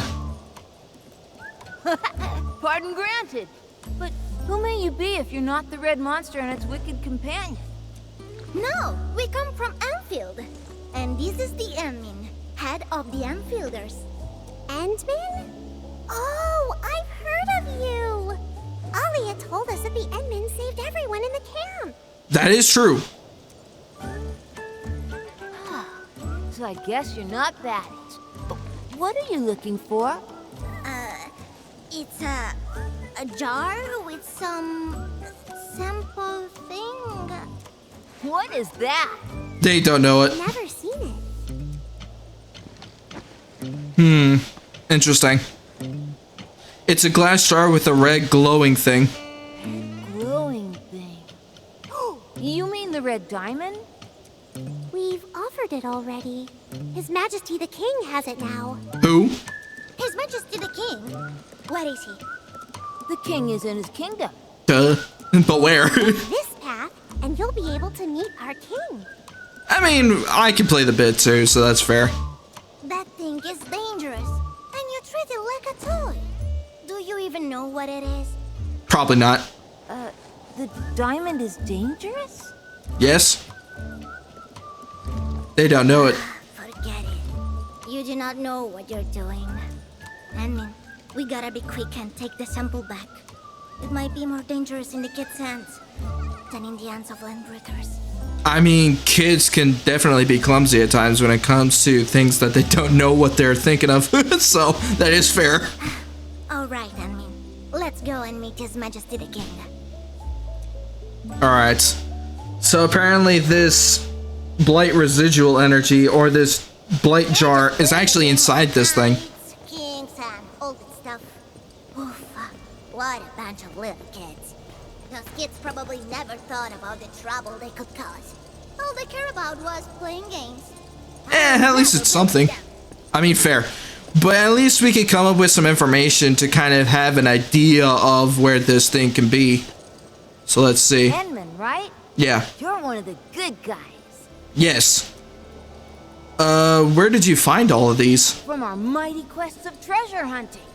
I mean, I can see that, but at the same time, this whole place is actually pretty good. The knight's quest is to gather riches. Whenever the baddies go out to do bad things, we loot their camp of their treasure. Salute the looters. Oh, that's actually backwards logic, but also that kind of is smart. What? You actually took this from the Bone Crusher camp? They are evil villains. The Knights of Justice have no choice but to punish them. Brave kid. Holy shit. Do you know how dangerous your game is? If you make a mistake... Have no fear. We are knights, veterans of 100 battles. Hold on. That actually got me a little curious now. Did these kids actually fight the Landbreakers? Because if that's the case, these kids are actually braver than any other kid out there in Enfield Industries right now. So holy shit, that's actually gotta be cool to see that. But at the same time, they are kind of wearing cardboard masks and wooden swords and a shield, so it kind of does feel a little off that they probably didn't, but at the same time, they probably took those everything in, well, at least with this stuff, they probably took everything that's in their camp, and at least when we took care of the land breakers, they probably just took the aftermath. So at least that's what I'm thinking right now. But seeing their getup and stuff, it kind of is hard to believe. But at the same time, if that somehow is the case where they did beat some of the land breakers, that's gonna be surprising. Did you drop the weapons on the road? Yeah, but they're really heavy. And the grown-ups told us that weapons are dangerous. Okay, fair enough then. The mask also smells pretty bad, so we threw it away. I totally agree. The bone crushers smell like puke. Yeah, and so we returned with an old tire and the red diamond. It was a great hunt. Okay. These kids actually have some style to it. What are you doing here, though? We're knights serving the kingdom of Brickyland. We are on a quest to find treasure in the outer realms. Treasure? But these are just a pile. Do not be envious of our riches. We have a great mountain of treasure in the vault of our king. We have the holy sword of legend, the strong shield of the defender, and the royal scepter of power. Are you sure? But all I see is just junk. Junk that people throw away. This is not junk. Interesting. Alright. So at least we found some information to this, but these kids are pretty cool. Not the wicked companions of the red monster. What's the red monster? Don't you know who it is? Everyone here is talking about the red monster. Are you talking about the freaking Agaloid that we fought earlier? Someone saw a monster that's totally red. It has terrifying face and super sharp teeth. So it's an Agaloid then. It could swallow several people in a mouthful. And they say children are its favorite food. Okay, it looks like it is an Agaloid. Just a made-up story. Unless you're talking about Rossi here. But it's really scary. Nobody dares to head out anymore. This is the only place we could play safely. How far is your kingdom? The great kingdom of Brickyland. A land of our king, our dukes, and our knights. And we got a super huge palace and a treasure vault. I'm not telling you how to get in. Unless you somehow covered it with cardboard, then I can easily open it. Just a make-believe game for the children. You can't really build a proper kingdom. Huh. The sight of our actual kingdom will shock you. So this is actually like a facade? And it's more like a secret hideout, or possibly? Interesting. I'm guessing Rossi didn't have a good childhood given the way she acts with these gremlins. I mean, possibly, but I don't know her backstory that much because she never explained it to us, so I'm probably assuming this, but she might have gotten something through her past to where, or at least when I was around, where I actually did have my memories at the time, she probably went through something to where she lost someone, or she lost part of her homeland, I guess, to where she actually kind of feels this way. So maybe that's the case, but I'm not entirely sure because I've never seen the lore of Arknights, the game before this one, so I don't know. But don't quote me on that because I'm kind of just guessing off of something that I don't even know, so take it with a grain of salt. Where did you find the red diamond? We found it in the baddies' territory. It's so pretty, too. I really wanted to keep that red diamond for myself. But still, we offered it to our king as tribute. Who did you give the damn red diamond to? If you like it too much, why do you give it up to the king? Because we have a good king right now. Who? And I'll get to be queen next week. When I become queen, I'll get to play with the red diamond too. I really want to be queen. We shall leave for now and meet your king then. Who? We should move quickly. I'm worried that the children are in danger. That is a possibility. So, okay, so there's still kids in here too. But who's this king though? My laptop is heating up, holy hell. So many children. What are they doing here? This is the scepter Oh, of that's high it! royalty. The scepter of the red diamond. That's actually the blight jar. Holy shit. And look, the top of that scepter. That's it. This is the blight jar. What we are looking for, right? Yes. And who might you be? Kid, that's simple. That red thing is dangerous. Hand it over. Are you here to steal the red diamond? Guards! Chase these trespassers away! That's really dangerous! He's getting away. You take care. Please hold. You must be the king of this realm. Ahem. Yes, I am the king of Brickyland. You will do as I command. Alright. Diamond is a treasure of the kingdom. You cannot have it. Do you want to break it, by the way? Because apparently if you do, you're going to do something terrible. Hopefully we learn more about her, for sure. I am actually curious to see what her backstory is for Rossi, and that's why we're teaming up with her now, and maybe we can come up with something that could possibly reveal that. We're here to trade for the treasure. Trade? What exactly are you offering to trade? How about my mask? So I can have a pair of eyes. Anything your majesty desires. But what if he asks us for something really impossible? I mean, maybe? I could try to cover for something. I want... Don't say something impossible. I want you to bring me 2 treasures of the kingdom. Which ones? It must be 2 pieces of treasure. What?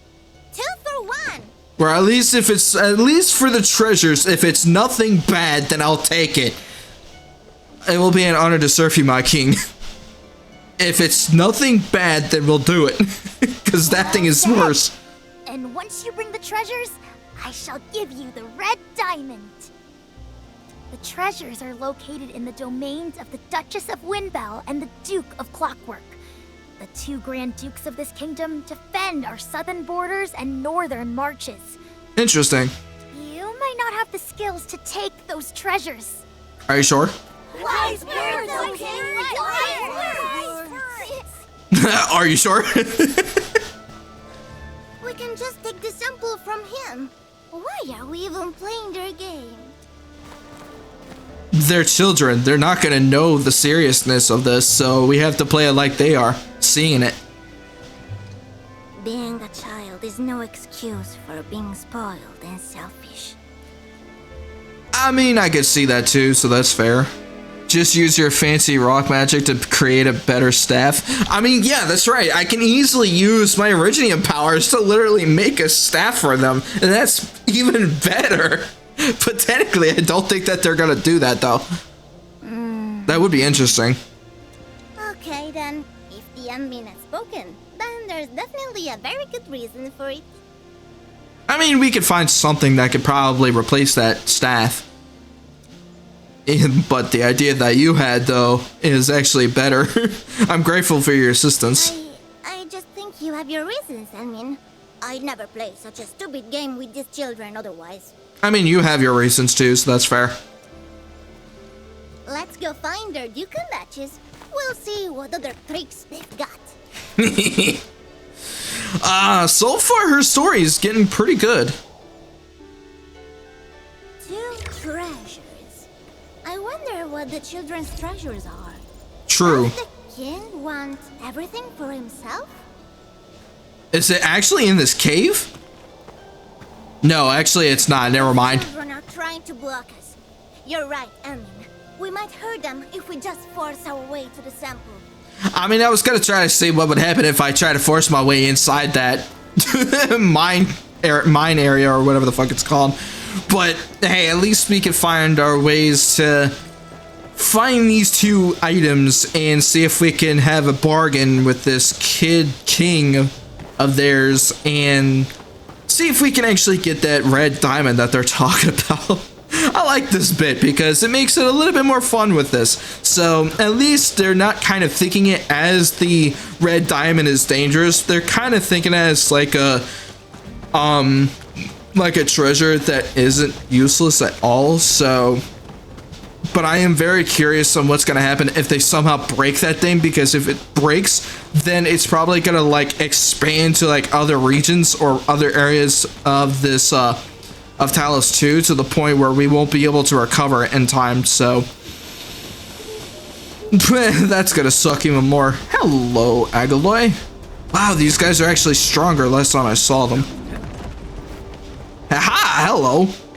Why are you guys out here when there's an Agaloy out here too? What the fuck are these kids doing?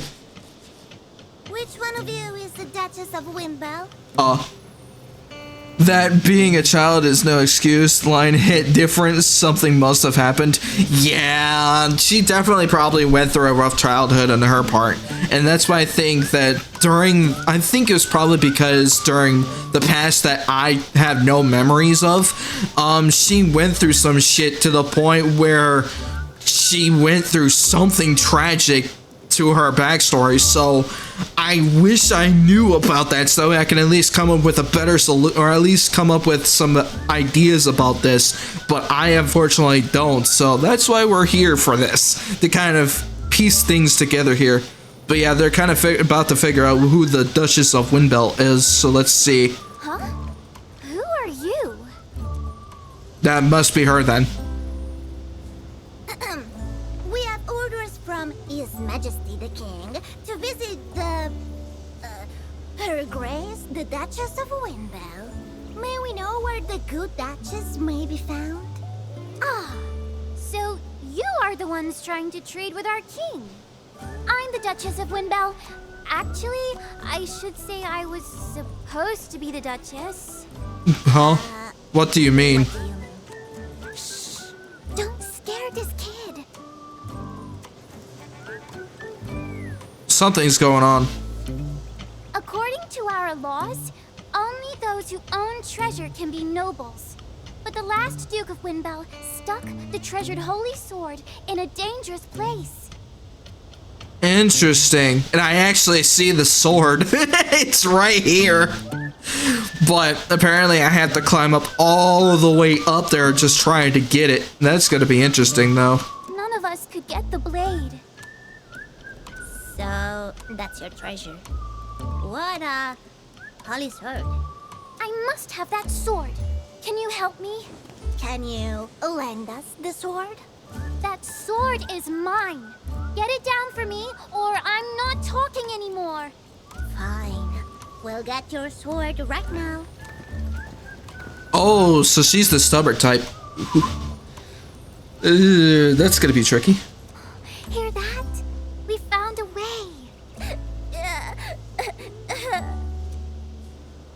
Interesting.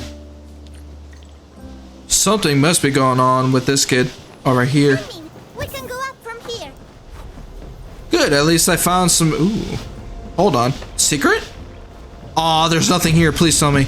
Damn it, I thought there was a secret up here. Oh, well. I think I already grabbed it before. What about in here, though? Okay, so there's nothing.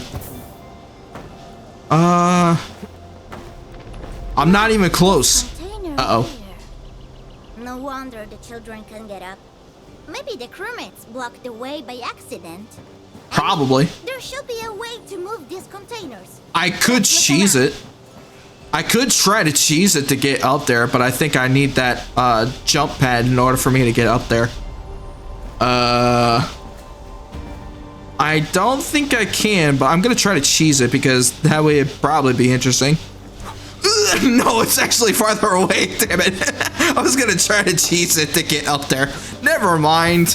Hey, at least that's one smart thing that Arknights Endfield did, is that they actually have some things that you can't even cheese. So Prevention is smart.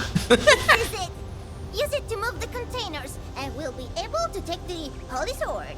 True. Haha! Nice. So now we can get back up here and try to see if we can cross over now. I literally missed. I whipped without jumping. Okay, let's try that again. Okay, this time, jump! Yeah, now I'm up here. Okay. Do not fall for any reason. Okay, so we just go up to these platforms instead. And then we got it over here. Nice! So this is the sword. On the sword. Is that for decoration? I mean, Back. That little child seems to miss the sword a lot. you could say that. It's probably like its holster or something. Holy Sword of the Kingdom. I like how they just had to put quotation marks on it. That's kind of funny. No cheese, but I love cheese. I mean, true. At least this game has a way to kind of prevent you from cheesing part of the game to get to certain areas, which actually is smart because some areas you can't really progress without doing a specific kind of quest. So that's kind of fair. We brought your holy sword, by the way. Amazing! You really did it! See? We found your floral wreath. There's no need to cry. Cheer up! Oh, you got it back? Oh, they're Mama's favorite flowers. Oh, thank you so much, Your Grace. Oh dear. Why are you crying again? Turns out she only wants the sword for the floral wreath around it. Here, have the sword. It's not that important to me. Interesting. So she only wanted the wreath and not the sword. As you can see, even without the sword, my subjects still treat me as their duchess. Of course, my lady. You are a true duchess. It's getting late too, so you should start heading back. Be careful. There's a red monster roaming about nearby. That's the thing I'm worried about, because I feel like that red monster that they're talking about and the way they described it, it's an agaloy, so we gotta be careful about that. And I'm not sure if it's stronger than me. I've been swinging real swords since I was a baby. You never played games like these before? Okay, so now we're actually starting to piece some things, because apparently for her past, she actually was born into war. So that explains why her childhood was actually different. That explains it! Okay. So now I'm starting to piece some things together now. But yeah, that's kind of unfortunate because she was born into a war. Lore time! Exactly! So yeah, apparently Rossi was actually born into a war, so she started swinging an actual sword, and by the time she is now, she is kind of being as an actual operator in Enfield Industries, so she knows her way around combat. So that's honestly fair, and her training actually started at a very young age. In terms of her, that's actually pretty freaking good, which is kind of surprising. You never played games like these before? Many of the pack sacrifice themselves so that I may live. I cannot behave like a child and think about playing games all the time. Oh no, that's super tragic. Well, sorry for your loss, Rossi. I feel bad now. That means that Wolfguard, her, and probably a couple others are the only ones that's left, because majority of her pack has died fighting in the wars that she was in, and that's why she cannot really do all of these things as an actual child would do, because unfortunately she was only surrounded being in a war all the time, so she couldn't do much of anything about that, which, damn, that's kind of unfortunate. Big 07's in the chat. That's some big sag out there. Damn it. Oh no. I kind of feel bad now. Ouch. Anyway, one more treasure. Let's go to the Duke of Clockwork's domain. Ouch. But hey, at least with all of the trouble that we did went through. Treasure held by Duke of Clockwork. I wonder what it's like. True. But he's probably gonna be an ass, maybe. I don't know. We don't know until we get there. But yeah, that kind of is unfortunate. Oh wait, do I get to fight this sucker? Yes, I can. Let me do it. No.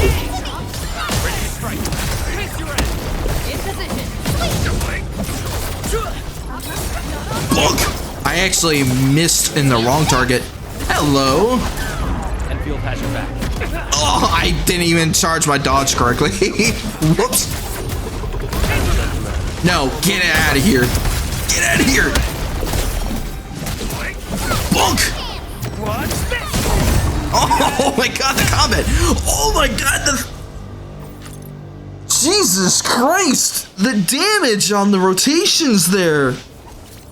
Okay, this is actually one of the things I was actually gonna talk to you guys about, because I actually understand the rotations of my team now. So I actually also wrote it down too, just that way I don't forget. But apparently the way the combat system works in this game is that it's entirely team composition based. So if you have, instead of like levels and all the other things and stats and stuff, how the combat works is solely based on your rotation of your team. So that's actually pretty freaking cool. And now that I'm learning the combat system a bit, this shit is stronger than any other game that I played. And utilizing team composition instead of just brainlessly swinging your sword for no fucking reason, now you're actually having to put in some strategies into your combat. So that's actually pretty freaking cool. Even though I like doing some unga bunga shit sometimes, but hey, at least when I'm doing these kind of rotations for my team, I can go unga bunga in a smart way. But this is actually pretty cool, so I love that. Okay, where the frick did that chest go? Did I just see it disappear in front of my eyes? Where did it go? Oh, it's over here.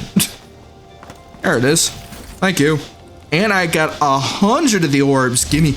I need all of them. Thank you. Gonna need all of it. Hell yeah. Also, the next area is actually back here. Which honestly is worse if you assume that. Or no, maybe it's up there. Hold on, I went in the wrong direction. Unless I actually should be going over there. Okay, so let me turn this way and see if I need to go over here. Okay, so it looks like there is no direction over here. So we have to go all the way around just to get over there. But yeah, the team composition and also utilizing your rotation of how the skills are meant to be played or how it's meant to be used, that's surprisingly good. And for a lot of people, sometimes learning things can actually help benefit you in the long run. Also, apparently I can't get over here because it's all the way over there, which means I have to go further back. Unless it's like over here and I can easily just jump on a platform that I'm missing. No, I knew it. It has to go over here somewhere. How do I get over there? I don't remember getting over there. Okay, how the hell did you guys get over here? I went to it the hard way. You guys, my team apparently found a different location. Okay, so... Oh, it's in the containment zone intersection. Okay, so let me just go over here then. Smarter ways instead of trying to walk my happy ass all the way around. Teleportation is there for a reason. Okay. Now I can actually cross over faster. Now we can get here much faster. Alright, I actually have something in my crafting that I need to get. Hell yeah, more orbs. And also, ooh, I got another formula. Hell yeah. Okay, so I need to put some of my stuff in my inventory because I don't want to bring these with me if I'm gonna be stonking up my backpack constantly. So let me rest real quick so I can heal. And let me put some of the items in here. Okay, that's a little better. And now we can go up here and see what this Duke of Clockwork is asking for. Fast travel is lazy. Just spam the jump button to climb the mountain. Skyrim joke, yeah, really. I see a bunch of kids over there. That must be the Duke of Clockwork's domain. I mean, for my kind of fast travel, I like teleportation because it actually gets to... You actually get to go to locations faster that way. But with this game in particular, zip lines are so freaking fascinating. It makes things so much more fun.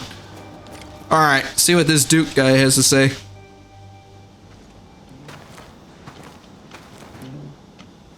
Stop right there. Who are you? I'm the Endman. And my partner here is Rossi. And play the bit. Greetings. We are envoys from His Majesty the King, and we are here to meet the Honorable Duke of Clockwork.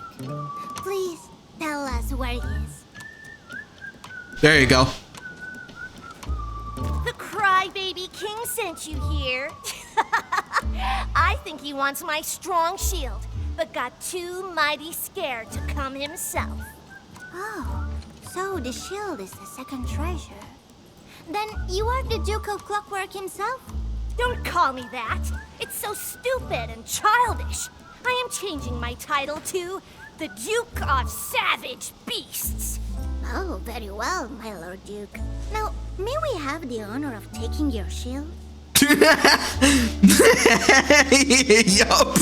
I actually did call it. Oh my god. I didn't even see this bit, and I knew exactly what was going to happen. Oh my god. How the fuck was I right on this case? That is so stupid. I literally said that if we meet the Duke of Clockwork, I'm probably betting he's gonna be some sort of ass, and he's gonna.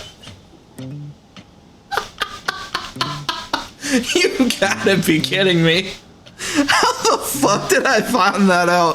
Oh, right off the bat, that's crazy. You were right, he is a jerk. Yup.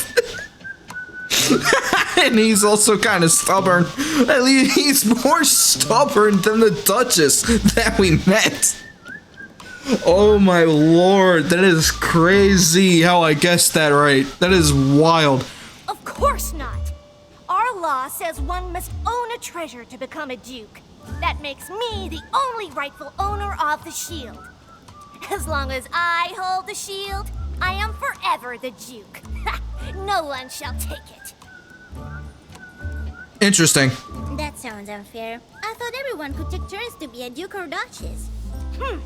If you want my shield, you gotta beat me in the slug-catching arena. So, if we catch more Originium slugs than you in the arena, we get the shield. And you know what's funny? After we've been talking to this kid for a little bit, you know what I see in the background here?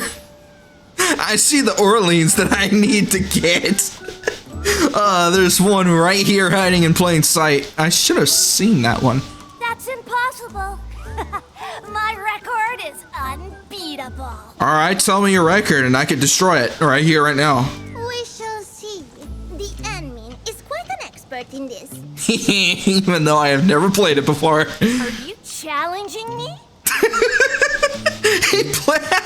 You know what that bit reminded me of? Have you guys ever seen the movie Scooby-Doo, the live-action ones? Where apparently some of you guys have seen a meme where Shaggy was competing against Scooby by doing these farts and burps competition. And this bit in particular reminded me of Shaggy saying, "Are you challenging me?"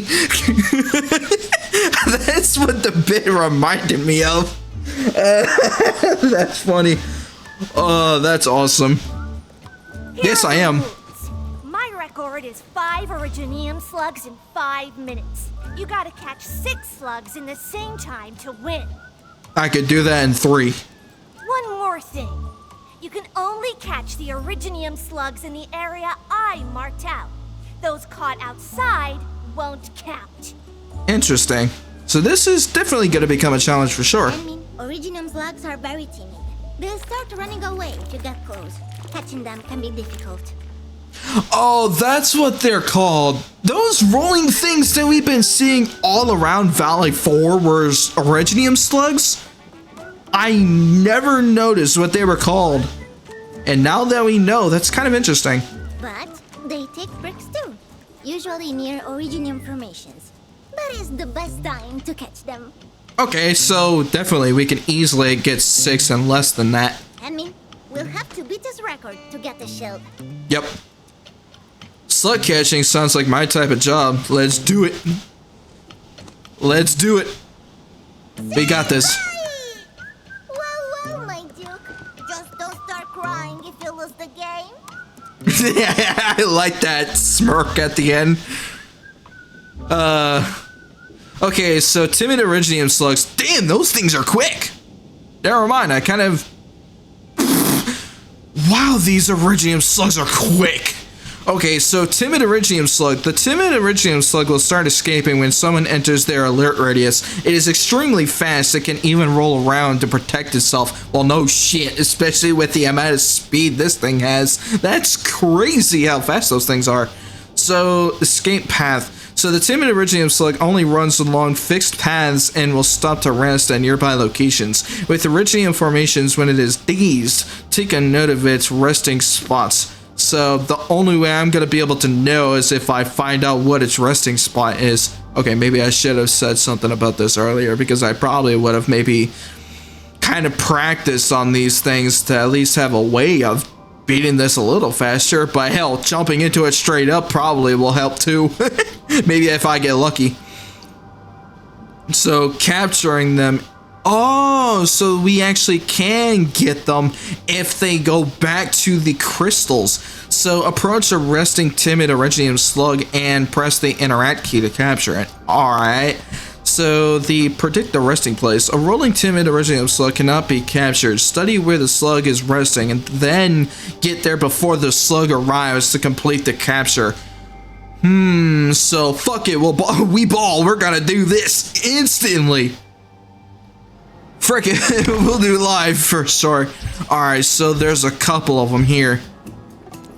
Alright, so the countdown is 5, so the only way we're gonna be able to know is finding its location. No, I missed! No, get your ass over here, motherfucker. Gimme. So it literally rolls around in the same spot. Get your ass over here. Okay, so that's 2. So we're actually getting pretty close. Get over here. Okay, you stay. So that's 3. That's actually not that bad. So we're actually gonna beat this timer for sure. As long as we don't slip up and keep an eye on these suckers. Okay, so that's 4. Okay, so we need to find 2 more. Just 2 more. You got this. Okay, where are the rest of them? Uh-oh. Okay, so this is actually going to be a bit interesting because now that I found 4, where are the rest of them? And, oh, I can't go up here.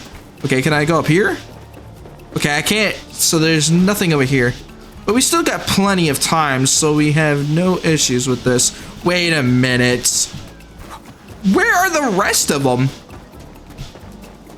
Unless I am not looking hard enough. Aha, there you are. And there's 2 of them right here. Get over here. Okay, give me this one. Okay, I'm still in the circle. So where's the other one at? Aha, I found you. Get your ass over here. Gimme. Yeah! We found it in a... Oh my god, even with the struggles trying to find the last 2, we've beat that in less than 2 minutes. That's actually pretty good. Impossible. How could you catch so many slugs? You were definitely cheating. Oh, are you being a sore loser now? I actually had the speed to catch up, by the way, and you actually had a longer time, so we had enough time to catch them all, even though we had a little bit of a slip-up trying to find the last two, but we actually did pretty good with that first attempt. You cheated! This doesn't count! They're not cheaters. You're just a sore loser. Call him out, kid. We've had enough of you. You never let us touch the shield. And as Duke, you kept forcing us to catch slugs with you all day. And when you're finally beaten in the arena, you can't even keep your word. We're not playing with you anymore. Wait! Stop! Come back! Oh shit, she's actually quick. It seems you've been a poor duke, Your Grace.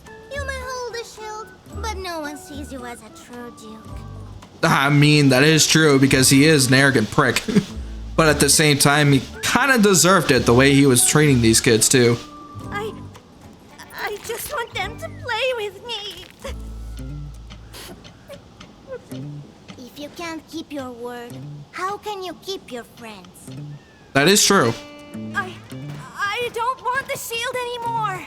Just take it. Guys, come back. It's all my fault. I'll let you play with my crystal hammer. He's trying to do another bit here. Gosh, Peter, how could hanging out with kids be this complicated? Ever hung out with people your age? Does Catalog count? I once hunted with him in the hunting grounds. I mean, that kind of works. Anyway, we now have all the treasures. Time to trade them in for our sample. Hell yeah. Unless the boss somehow finds it first. That's gonna suck. Because the kids are gonna be even more in danger if we don't get there in time. Their treasures look very ordinary. I wonder why the king deserves them so much. Kings, dukes, and duchesses. These children have very complicated games. I mean, kids have their wild imaginations, so it's fair. You said it, Rossi. Kids can be annoying. Yeah, they can to certain degrees, but they're kids. They don't know better, so once they find out later in the future, they're gonna know saying, oh shit, we actually did something stupid that we shouldn't have. They're gonna find out the hard way eventually. It's just a matter of when. So now we can actually go back here. So now we have to go back to our original teleportation point and go back to the king so we can get that sample from him, because we do not want that kid to keep that sample for much longer, because if we somehow spot the boss over there before we get there, that's going to suck. I just have to get there quick. And even though that I did upgrade my stamina before we got into this, because I actually did get another. Oh, wait a minute. Oh, I said I was gonna go get the freaking Arling. You know what? I'm gonna get that later. I said I was gonna go get the Arling that we saw in the area with that the Duke of Clockwork area, at least around that area. But I'll get that later. Why is it so noisy here? What's going on?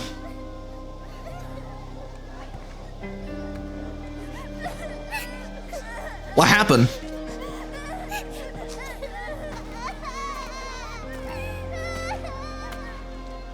Did something happen? Our king is still in there. Something happened. We should go and tell the grown-ups. What happened here? It's you, the envoys of our king. Please save our king. They came. A lot of baddies came to our place. The Landbreakers. That is? Son of a bitch, I wasn't fast enough. I wasn't fast enough. The Landbreakers actually got to the king and grabbed the freaking blight jar. Oh, and they're probably gonna spawn in a fucking powerful alkaloid while I'm gonna be over there. Damn it, I was right. I knew I wasn't gonna be fast enough. Balls. Okay, fine then. It looks like we're gonna have to take it by force because I think trying to, well, saving the king is definitely gonna be our main priority here, but getting that blight jar is more of a higher priority here. They must be the wicked companions of the red monster. That is a big yes, kid. I am sorry to say this. All of them wore masks, and they suddenly charged into our place. We escaped using our secret trail, but our king is still inside. Masked baddies. Could it be the Bone Crushers? And why didn't your king escape with you? He took the scepter and ran for the palace, and all the baddies followed him. That's why all of us got to escape. Please, good envoys, go and save our king. Now this is gonna be the dangerous part. We have to rescue the king to make sure that we don't kill him, but I feel like that... All this damage sure looks like the Bone Crusher's doing. Shit.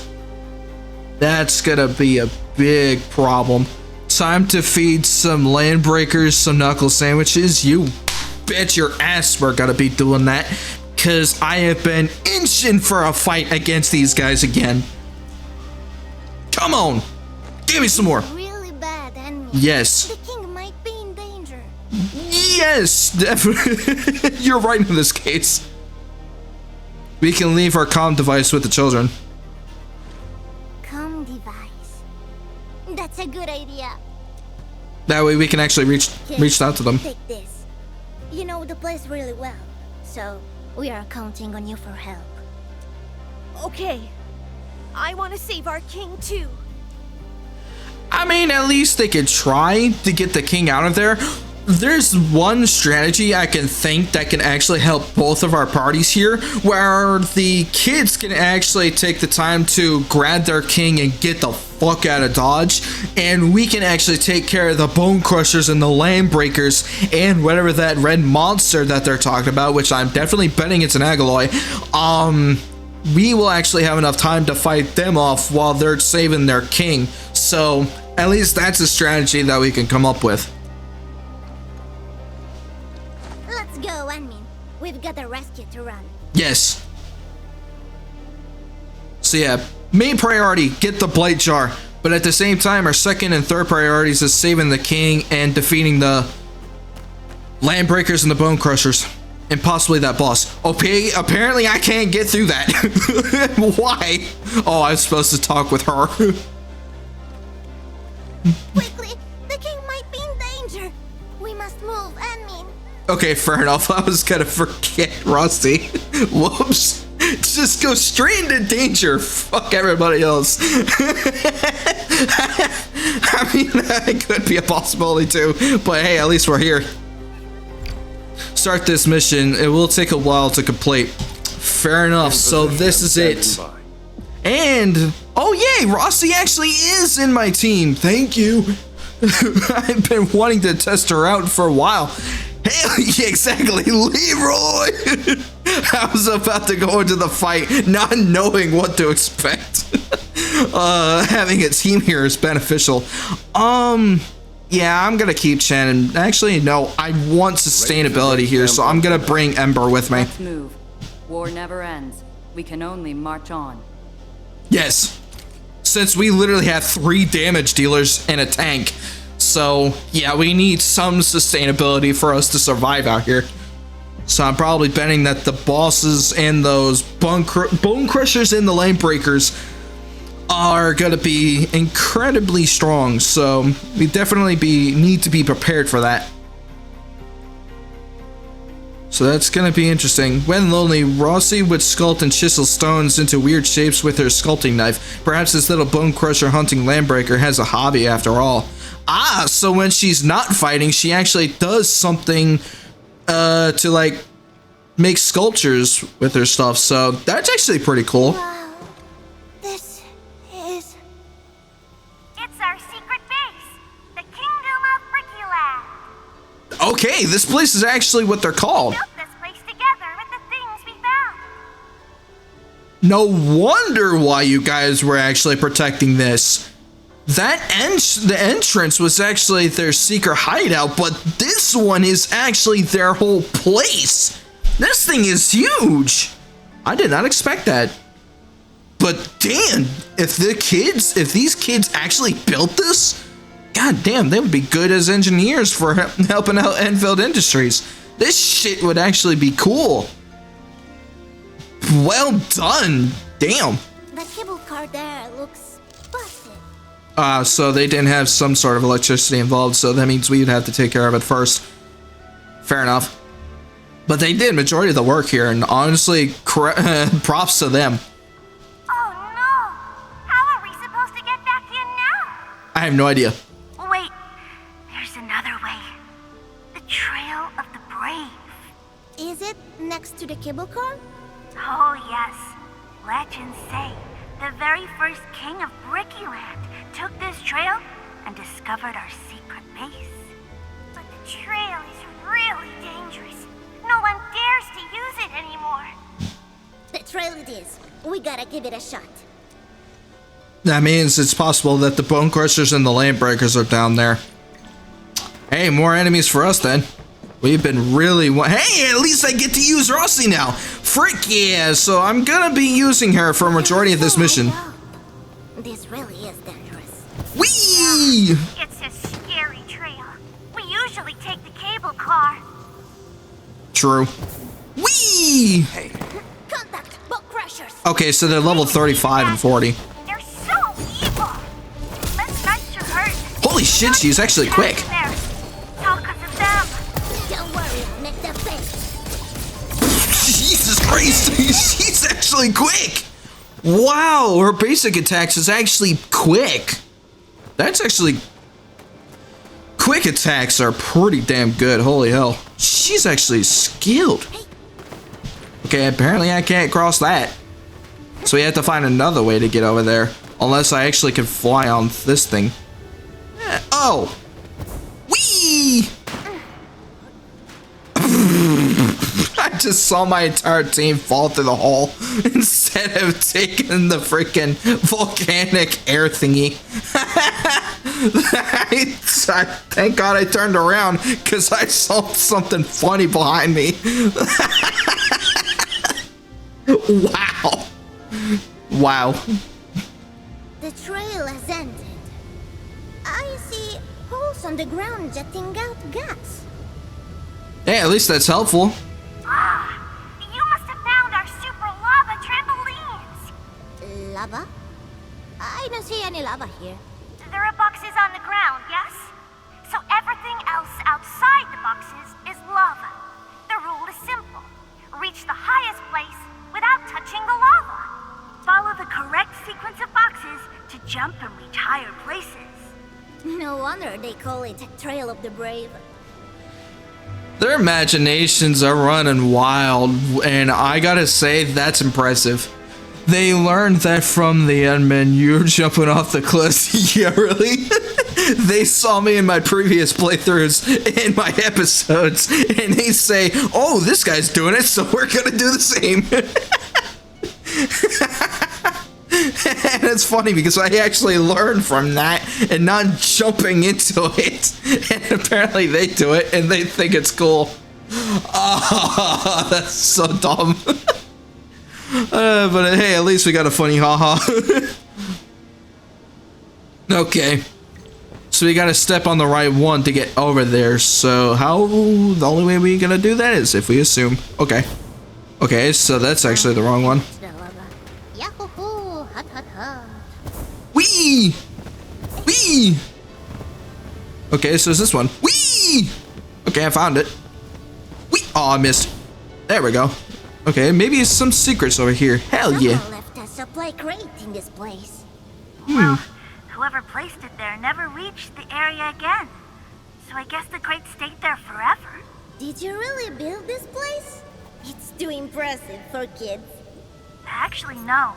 One of our kings once said it used to be a mine built by the grown-ups. So you all just added it. Not a mine. It's our kingdom, Brickyland. Okay, it's a kingdom. actually still impressive for the imagination that these kids have, though, because they basically just improved it and it turned it into a whole freaking place, which is pretty freaking cool. Whee! How did you find this place? A grown-up brought us here. He said this place was his home, but he had to leave, so he gave it to us. Ah. This to a bunch of kids. How irresponsible. Yeah. Oh, hello. The good news is this is, oh, it's an Iridium. Okay, good. I was gonna say, is this freaking blank? Because I don't want to be standing on it.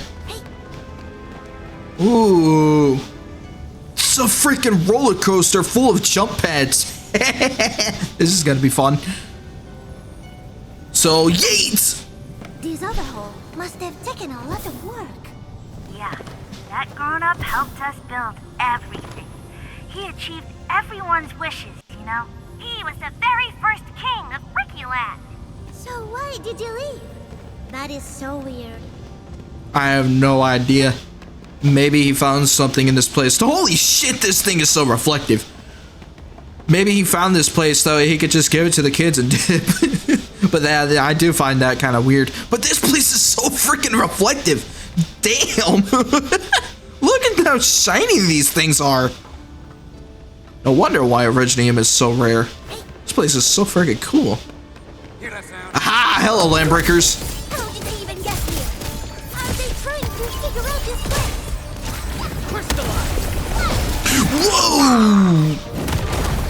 Whoa! Okay, thank God I missed.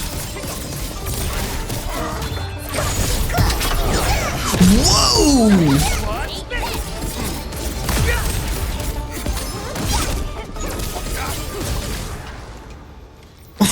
Okay.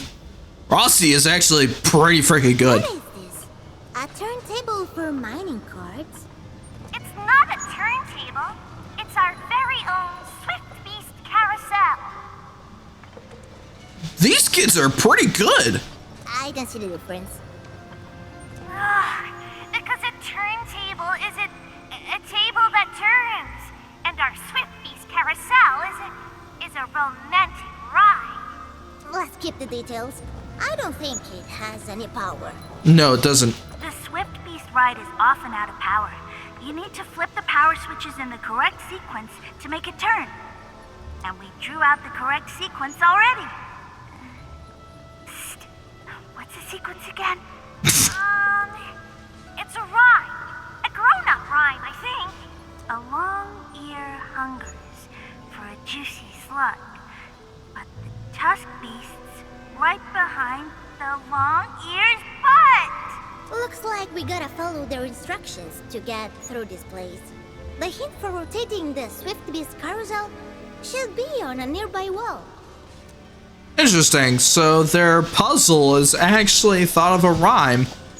That's kind of interesting. So not bad. Okay, so unfortunately, do I have my bombs? Yes, I do. So I'm just gonna use my bombs instead. Yeet. I whiffed that completely. Oops. I meant to not do that. Okay. Okay. Yeah. Okay, so there's one. So the next one is the bunny. Oh, I might have done the rotation wrong. Yeah, I done the rotation wrong. Okay, maybe I need to turn that off. So let me do that again because I think I could turn this off, right? Yes. Okay, good. So I did the whole rotation thing wrong. Is there any more though? Okay, I don't see any up here. So let me do this the smart way. So first is this one. And then the bunny is actually up here. Then the beast is over here. Yeah, okay. Will it work?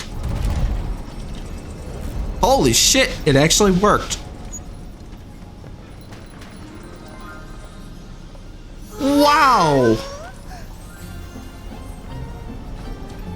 The whole thing is turning. This whole thing is cool. I mean, This is so freaking cool. let's up on it.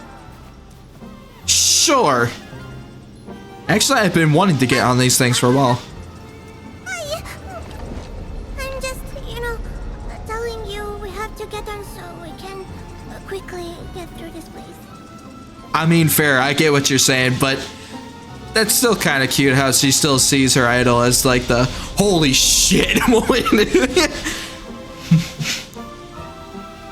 But it's the truth. That's really what I'm trying to say. I mean, you're not wrong. You're not wrong.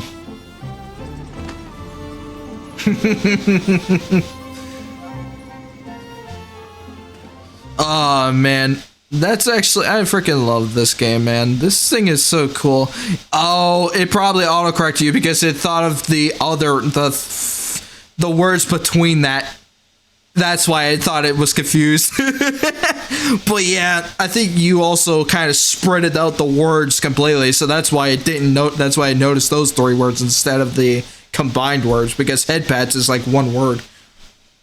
So that's why it actually kind of saw it as a no-no sentence to say. So no, that's not it. So yeah, I get that. I really want to give her a bunch of headpats too, because she is definitely deserving in this case. And she is definitely seeing her idol as being the endman here, and it's so freaking cool to see. Man, Automata sus. Yes, absolutely. It can take a lot of things out of context if you're not careful with what your words are saying. All right, let's get on it. Okay, for a second I thought you weren't gonna do it. This is so cool. Looks like twinkling little stars. So this is the beautiful view the children see all the time. Yes. This place is so cool. Oh, man, imagine seeing all of this. I actually want to take a screenshot of this. Hold on.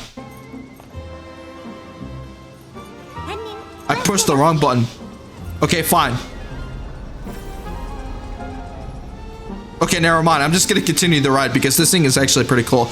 Okay, can I actually press the right button this time? I would like to do that. Okay, that time I got it. Okay, I will be pressing the button this time. Okay, so now that I got the screenshot for that, because this whole area is so freaking cool. I don't blame the kids that do come up here sometimes, because this shit is super entertaining. And also nice music too. But yeah, I'm surprised with the password that they put in with this puzzle. It's just really freaking imaginative, and it's so creative too. I freaking love it. All right, now we can get off.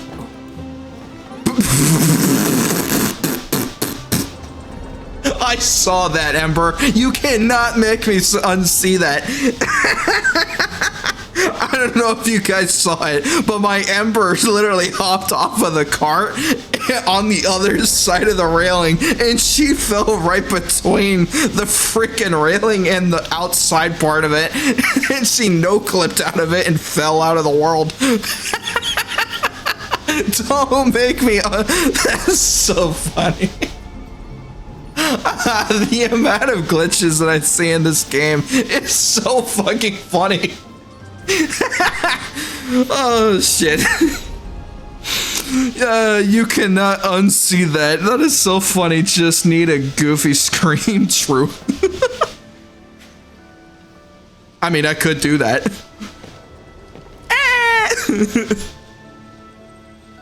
Ah, so this is where everybody hangs out. Many cargo containers. It's like amazing here. True. Amaze? Oh, are you talking about our vault? You have entered the great vault of our kingdom. It's where we store the most valuable treasures of the king and the royal subjects. And also, the secret treasure of the first king. Never expected the children to come up with so many fun things. I mean, their imagination runs wild, so it's fair. Playing is a serious business for children. True. Really? Playing seriously? I never had that experience before. Yeah, that's the unfortunate part. She was born into a war, so she never had the fun side of things being part of the childhood, so she never got that, which is really sad. Feels bad. Wahoo! It crashes into the ground. Yeah, literally no clips into the world, into space, in reality of time as we know it. That'd be funny. But yeah, unfortunately, Rossi was born into a war, so yeah, she never had the childhood that most kids should have, and it's kind of unfortunate with her situation, so feels bad. I cannot afford to spend time on playing. Well, especially since we're still in a war with the Landbreakers and the Bone Crushers and all of the Alkaloy around Talos 2. That is kind of fair, but whenever we do have some fun moments, then we can actually have something that could probably tie her into those fun things. Maybe that way she can at least try to experience it before she goes into adulthood, which I think is not too far from this. So, at least from what I see here, I think she's like maybe 16 or 17, so with how I see it right now, unfortunately she's getting to a point where she won't be able to have it for much longer. So I think I would actually want her to have some sort of fun childhood for herself, so she can at least try to experience it before she goes into the adult situation. So damn it, I do really feel bad for her though. That kind of sucks. Members of the pack must remember their duty. And my duty right now is to save the king. Well, in our current circumstance, yes. Speaking of which, how are we supposed to get through here? I don't know. That's what we're gonna look around. You might find a path that we usually take, but you are probably too tall for it. Oh, the slide. Let's find it first. Yes, that's why we need to look around for a little bit and see what we can come up with. Okay, so is there any secrets? No. There is a couple of them though. Okay, so view. A room blanketed by stars. Ooh, interesting. Stretch out your hand and you'll touch the stars. Just close your eyes and you'll snuggle in the clouds. It doesn't matter if it's a blanket of clouds or stars. It'll dispel your troubles and send them far away. Damn, these kids are really imaginative. Like the stars are so endearing. Children are children. So naive. Ember pushing Rossi. Rossi doesn't even move, and she moves like a statue. That's funny. Some of these bits in this game is so funny at times when you just see random moments like my teammates over here falling into cliffs because my dumbass decides to do that too. And my teammates literally push other characters around while they're moving like statues in the process. And also that cool moment with the carousel is like, that shit is so freaking cool. And those are the small details that I'm seeing here. And it's just so freaking good, especially with the environmental design that we have in this game so far. It's so freaking good. Can I go into any other areas? I'm not sure, but there is a couple other things here. A room treasured by trees. Infinite treasure lay within the forest. Nobody knows what the next surprise will be. A ferocious tusk beast? Or a naughty fowl? Or perhaps you'll find a clean, bedazzling creek. There's more dangers than surprises in a real forest. But I can easily handle them all. Fair. That is so fair. But like I said before, these kids really do have some good imaginations, so... And while I was growing up too, I had some crazy imaginations where I was doing some role plays with my sibling and doing some shenanigans outside to where we built like some forts, secret hideouts, cool things that kids usually do, and that shit was the fun stuff that I actually do enjoy. So that's actually the childhood that I had.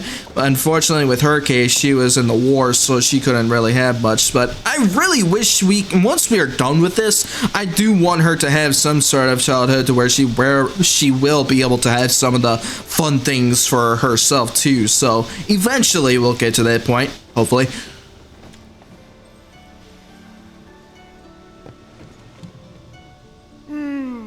I don't see a way up. There should be another path. I can feel the air moving. Oh?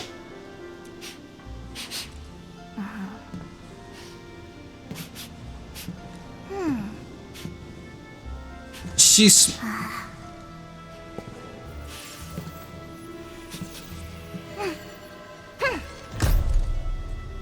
Huh. I think this is her senses seeing this. Her secret sense. Whee! Over here, I mean. Hey, so that was the slide we can use, I think. How's that? I got a gizmo, just so you know. I mean, it's a good one. It's a good one. Hehe.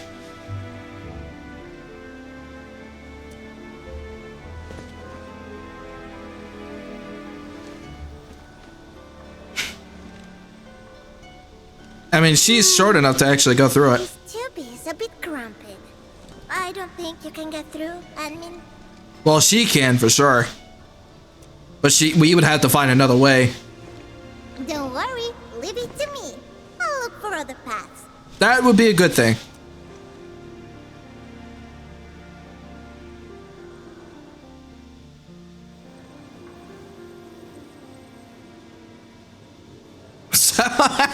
So it is the same trick where you can literally climb up the slide rather than going up the other way around.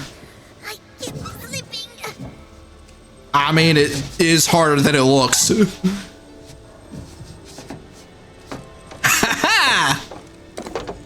Nice. Hey, that's actually one of the things we can use. Good. So she actually found one. Alright, so we can use this zipline up here. Hell yeah. Wow, that was quick. I look like I didn't even grab it at all. Okay, so you can actually use the slide here. Whee! Aw, I was hoping I would be able to see that. So apparently we can fit through this, but I guess, well, this is one thing. But it's easier climbing down or going down the slide than climbing up. Because, yeah, climbing up through a slide is harder than it looks, especially if it's like wet environments where you're literally slippery enough to where you can't even climb unless you have shoes on that literally has like good grip to where you can actually hold on to the slide while you're climbing up. So that shit is actually harder if you have weak shoes. So, but yeah, it is definitely harder than it looks. All right. Now we're clear through here. Is this a Ferris wheel? It's so cool. Impressive up close. Are we able to get on? No, but I could bonk my head on it. Okay, so what if I just went the other way around? Oh, wait, I have to go through this way. Oh, I guess I don't think we're gonna be able to do it. Exactly the same. So, what now? Do we just try them all? Sure. That will take too much time. So we have to find something that would be a good entrance to us.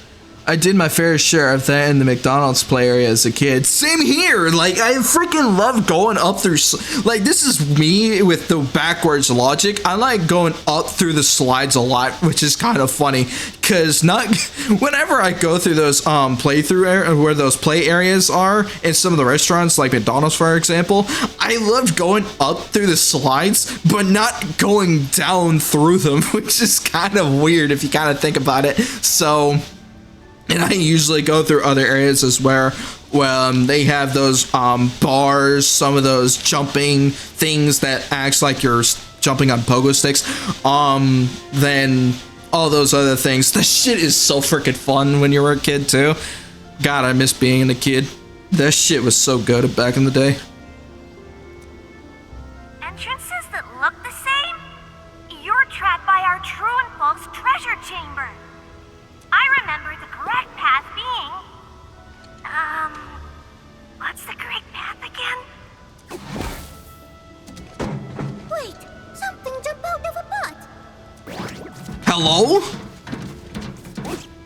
Jumped out? Oh, it's the bunny. That's our little golden count. It loves playing around the cooking pots. It's a good friend to everybody. Maybe it can help you. That would be useful. I've seen these golden bunnies a lot. The direction. I'll follow your lead. Hell yeah. So we found the golden bunny that's in this area, so we can see if this little goober can actually help us find our exit. Alright. Hello, long ear. Are you the little golden count the children mentioned? It's so cute, I mean, can we pet it? Hehe. Oh, it ran away. Let's go after it, I mean. Yes. Maybe it'll help us find our location faster. Alright, where's it going? Okay, so it's this way. That little creature really And it's sometimes a glitch too. Alright.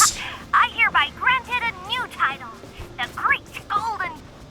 The Great Golden Count. Nice. Holy shit, this place is bigger than I imagined. This place is huge. No kidding. What are those crates for? Oh, I see the idea now. Huh? Oh, the Crete troops. That's the Bricky Legion, Brickyland's proud soldiers. The Bricky Legion guards the Kingdom Palace. To pass through the palace gates, you must defeat the army and find the key from the defending general. Okay, how do we do that? I'm seeing more than one general. There are 3 generals in total. Only one of them has the elevator key to the palace. But, I don't remember where he is. Aw, not again. There are so many crates here. Don't worry. Generals are different from ordinary soldiers. They are red, you know. And the key is in one of them. Fine. We'll look through all the generals. So we gotta find the right one in order for us to get the key and get to the palace. Alright, time to find the key to the palace. You look really enthusiastic about this. Of course not. I'm just worried about the king's safety. Let's defeat these crates and find the key.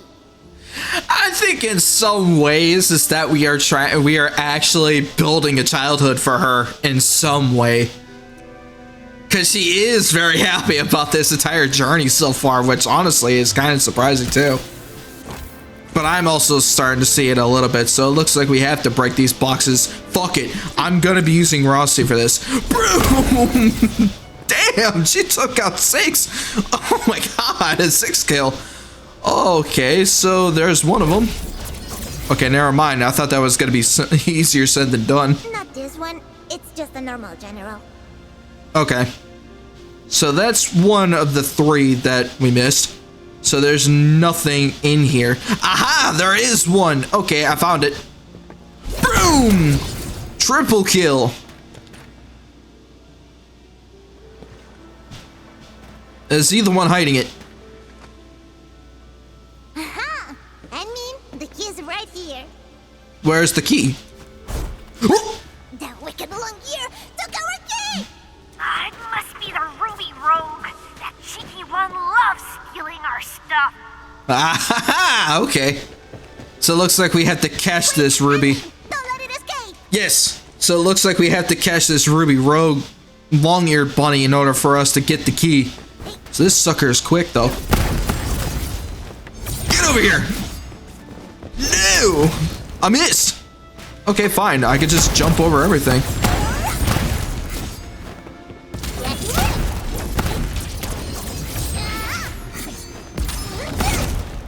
Get over here! Get your ass over here! I ain't done with you yet! I'm literally right on top of it. Ugh. Fine then. Finally got the key back. Oh, that was tiring. Oh. Now that we have what we need, it's time to enter the Palace of the Kingdom. I see. Okay, so now that we got the key, but we actually took out a majority of the crates though. But that's where the Ruby Rabbit actually went through, so it basically went back home. Alright. Nice. Now we can actually go through and get the king. This place is so fucking cool though. I still like how these kids actually have an imagination to bring this up. This is so freaking cool. Are you at the entrance? Keep moving, you'll reach the Kingdom Palace. I'm almost there. The palace is also where all our kings assume their official positions. Everyone usually gathers there to play games. I hope hope nothing bad happened to our palace. Unfortunately, it's too late. Find them all and kill them! This palace isn't quite like what you just described. Do you see our king there? No. The Bone Crushers are also looking for him. So I believe it's still safe. So the king is actually hiding, which is smart. Ready for a real hunt, Ming? You're to witness the pack's kind of fun. You bet your ass. I'm gonna be joining this. Smell your freshly spilled blood. I freaking love her enthusiasm. She's so good. Alright. Time to kick these landbreakers' ass. I'm up for it. Get your asses over here. No. I miss.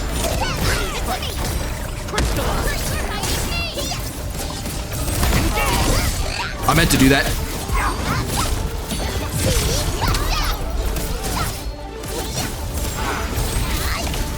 I am way too quick. I'm really way too quick for them. Whoa, I didn't see that one though.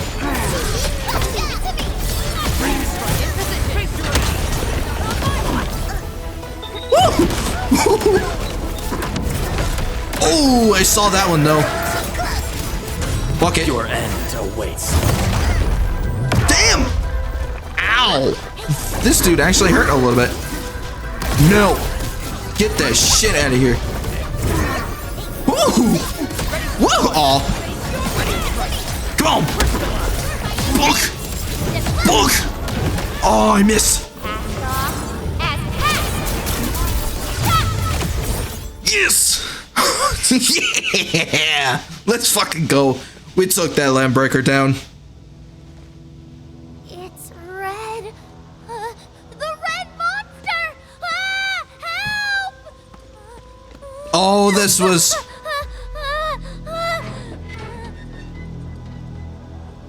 Oh, this kid was actually talking about Rossi. Red monster? That's so rude, boy. Look closely. It's us. They're ready, so? That's just my cape. And fighting makes its color even brighter. That is true. But we kicked their ass. Do you have the blight jar? But also, are you okay? The baddies suddenly broke into our place. I was so scared. You lured them here so that the others could escape, right? That was brave. My legs can't stop shaking. I think they were after the red diamond, so You're a good king, my lord. All right, boy. Just breathe.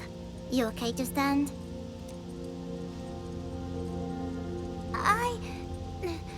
I'll try.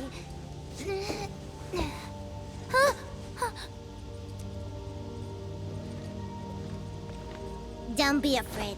If the baddies come again, the admin and I will teach them a real lesson. Oh, hell yes. God, I love fighting those dudes. How do we leave this place? There's a path nearby, but... So what are we waiting for? Let's head together. There's a but, though. That's a problem. But the path is super dark. No one dares to take that path. You are a brave child, and brave people are not afraid of the dark. True. I'm not brave at all. How about letting me and Yanmin take your hand? Will you still be afraid with us around you? Okay. I'll try. Hell yeah. Alright then. I'll go with you. Just don't leave me behind. That's not our intention, so as long as you stay close to us, you should be okay. Don't worry. No problem. Let's go together. Yes. We kicked our Landbreaker's ass. Let's fucking go. That was so good. Okay, now it's time that we get the hell out of here, though. So, especially since I think this place is still a fucking maze, we have to make sure that we can get out of here as soon as possible. Wait, what? Apparently I can't get through here? Oh, I was standing on something, maybe. That's why it didn't let me go through. Hey, please don't walk so fast. That's why I'm still here. Don't worry. We'll take our time with this place. But it's also kind of falling apart. Can you stay closer? Working on it. Shh. I think I heard something. Oh! This place is falling apart. No! I don't want to go this way no more. This place is definitely falling apart. It's okay. Just some falling rocks. Don't be scared. Get out of there! Rossi! Up ahead. The red monster must be the one who broke the rocks. Oh. So we're about to see it soon. Here. Only Red Rossi. And it must be the baddies. They're here again. Then we'll take care of them. If the baddies come, we'll just knock them down. No. The baddies will take me away and feed me to the red monster.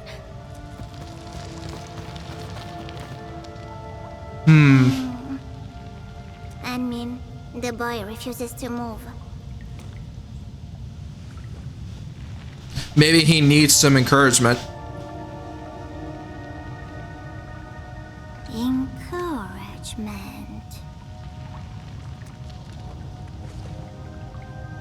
I have an idea. Encouragement that instills courage. Courage. Haha!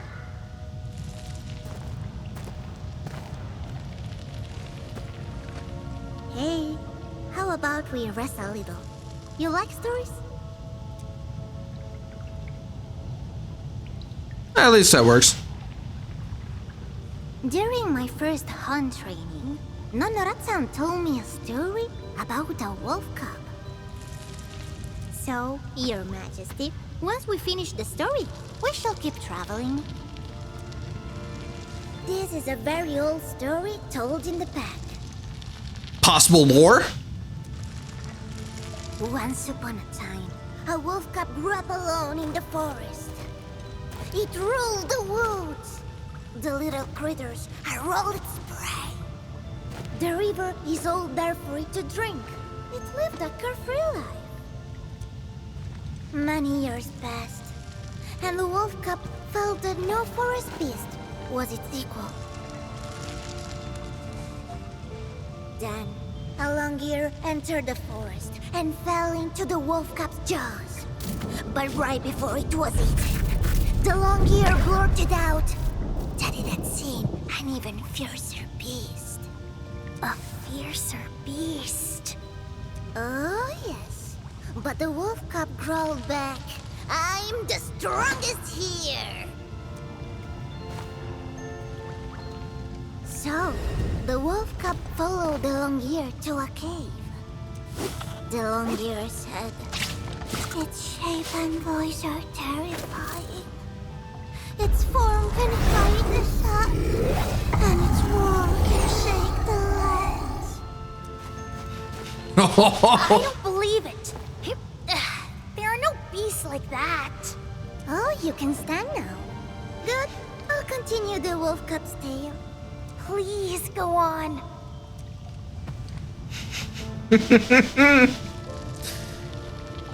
So I think we have a backstory with her a little bit now. Because she was telling her story on her perspective. That's actually pretty freaking cool. Okay. Now we got something good. The wolf cub walked into the cave, and suddenly a huge shadow appeared on the wall. This game, man. What is that? Oh, that's the Originium slug. Don't be scared, just the shadow of an Originium slug. We are right beside you. Don't worry. So, I shall continue the story. The wolf cub never saw a monster like that. Its shadow covered the entire wall. Like a predator, it stared at its prey in silence.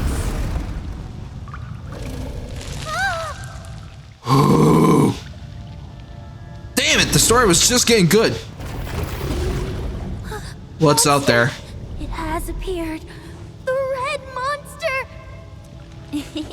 Our little king's shaking just like the wolf cub. But aren't you scared? No, because we fought these fuckers before. So we know exactly what we're dealing with. I mean, if you kind of see it a little. If a monster comes out, I'll bite its head off. I fucking love her. Man, I want her character so much so I can actually build her next. But I still want to go after Livatine first. But damn, her enthusiasm is just so freaking good. And the way she portrays her character is so fucking good. Damn, and also the way her story is being told right now is just so good too. Oh my lord. Really? Yes. Really? So, feeling better already? Shall we continue the story? Yes, please.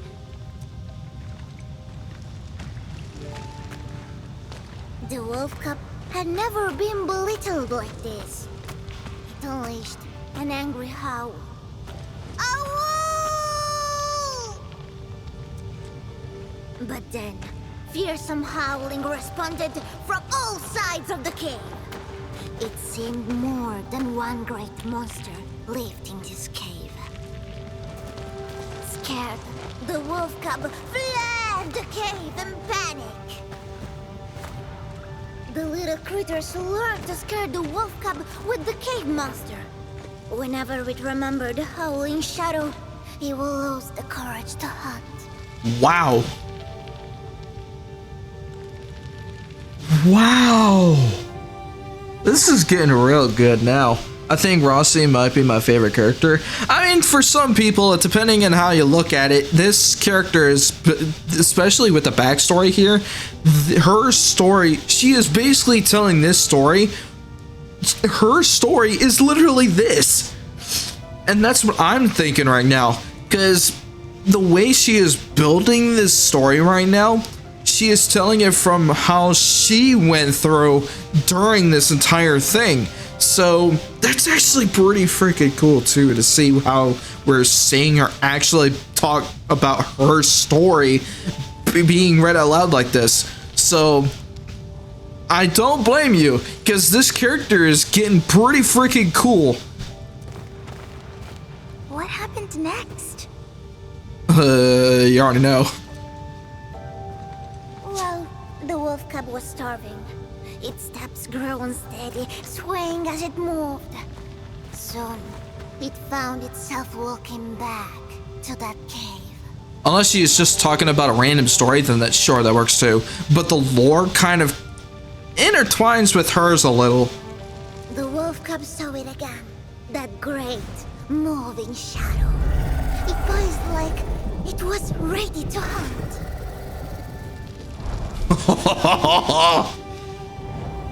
Anger filled the wolf cub's heart. It would rather die fighting than die of hunger. Nice. Casting all thought aside, it bounced at the shadow in fury. To its surprise, its body tore right through the wall and made a huge hole in it.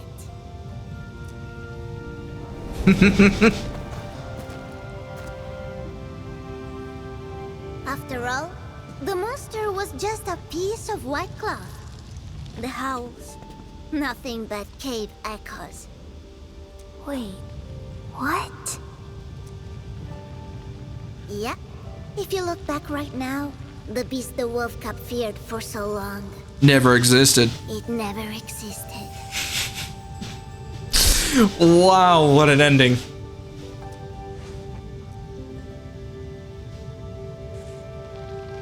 So all of the story was telling your fears that there is no such thing as fear. It was all meant. Never mind. Okay, I was right. It was a fucking alkaloid. Fine then. So this was the red monster. Just close your eyes. Nonoratsan once told me, sometimes fear is just a story we tell ourselves. Yes. We must conquer our fear, for that is how we grow up. Oh my god, this battle sequence.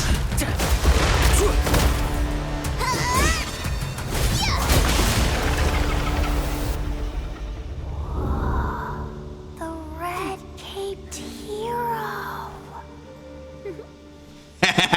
That was so cool. Yo, that was so cool. The exit is up ahead. Can we use this cable car? Yeah, this is Courageous, our royal vehicle. All right, Your Courageous Majesty. Please lead us away from this place. Let's go. Let's do it. Damn, that was awesome. I know, right? This battle sequence, that battle sequence was so freaking cool. The way she was portraying herself through him was so freaking cool. Wow. And yeah, the moral of the story was is that if you literally fear nothing, then whatever you see that's in front of you never existed to begin with. So seeing that entire story helped that kid push through. And shit, I think some of it may have helped her too, at least within the past, for herself. But now we got the king back, and everybody is safe. Hell yeah. It's finally done. Is everyone alright? Miss Redcape is so incredible! She turned into a red flash and took out all the baddies. Red Flash? Wait, is the red monster actually... It was her. Red cape, clothes, weapons, yes. No, she is our hero. A hero! She saved us!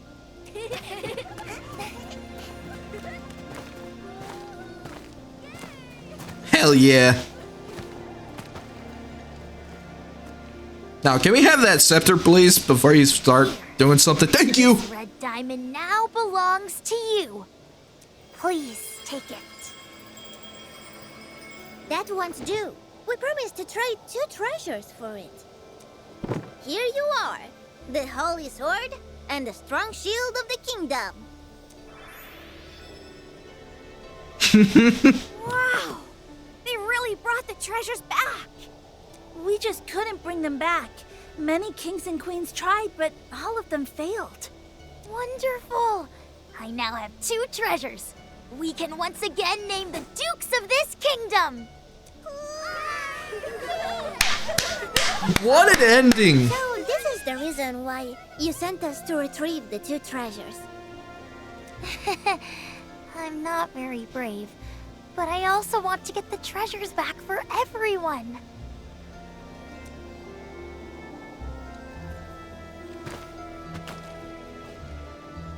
Ahem. These 2 heroes have completed the Brickyland trials and retrieved our treasures. As the 27th king of Brickyland. 27th? How many of... Oh my god, there were so many kings before him. Holy shit. They were trying so desperately trying to get this position and all of them failed? Wow. That dedication, 1, 2, wow. 29th. 29th? Okay, what happened to the other 2 then? Anyways, we hereby name you Grand Masters of the Order of Brickyland. Rise, Red Knight! Rise, Black Knight! All hail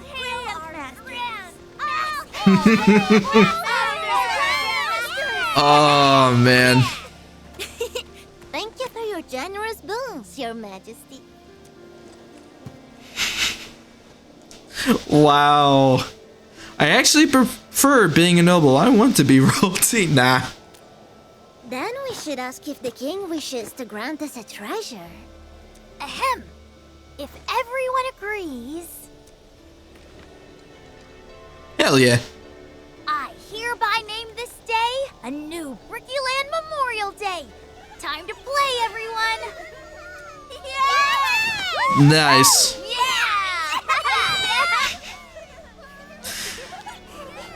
Nice. What an ending. What? That was so good. Oh, shit.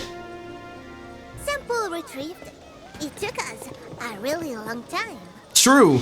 Thankfully, we actually did get the sample back, because if the Landbreakers and the Bone Crushers grabbed that sample, they probably would have brought it back with themselves and also probably give it to Nefereth when she comes back. Because I feel like with that Blight sample jar, we can finally have a way to kind of get rid of it for good, trying to find like an antivirus to where we can actually freaking find a simple solution to get rid of everything around Talos 2 and Valley 4, which is our current home. So this shit is so fucking cool. Wow. So did you enjoy playing with the children? Make-believe kingdom. So childish. I'm way beyond that. Don't worry, we saw through that.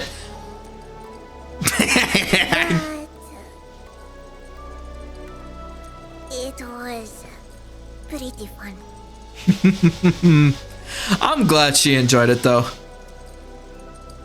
I don't know why I glitched there for a moment. But I'm glad she had fun. We needed something to at least give her some light to it, at least. Instead of all of the wars and shit. Okay, then, time to head back and return the sample. What, you want to stay with us longer? I mean, I want to stay for a while longer. Posso farlo? Sure. Of course, why not? Why, what's on your mind? Just for a short while. I'm worried about the kids. There might be other dangers.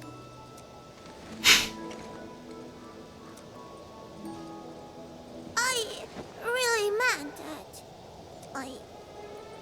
I actually want to check on the kingdom as well. The Order of Bricula needs the Red Knight. Really? Yeah. But we still need to return the sample. I mean, I'll wait for you here. And don't worry, I'll keep this a secret. Thank you. Then we'll meet later, Black Knight. Wow. Wow. That was so good. What a wonderful ending, bro. That was so freaking good. That... What a wholesome ending. That... I am actually speechless right now, because the way Rossi's story was going through with this, and yeah, unfortunately with her backstory, now that we actually know a little bit about her now, unfortunately, she never really had a childhood to begin with because she was born into a war, so she couldn't really do much about her childhood during those times, so she was kind of... It was very tragic too, because she was also losing a lot of her family members as well, so a majority of her pack basically died because of the war that she went through. I think I was probably in it somehow, but I don't remember about that because some of our memories hasn't come back yet, so I probably had something to help her with that stuff, I guess. And at least the way she saw her with us, she definitely knows something that we actually helped her out throughout those wars that we went through together back then. So I've seen other Hongshan swordmancers. that's actually one of the cool things that I do like about this game, because even for some people that kind of skip out on all of these side quests and stuff, sometimes if you're really interested in the lore and the story building and stuff, the side quests also give you that added bonus to the story of the main game as well, and you guys can also come up with theories and ideas of how this story comes out. And these side quests also do the same exact thing, not to the major degree as the main story, but it also adds in that kind of spark that actually will add into the main story.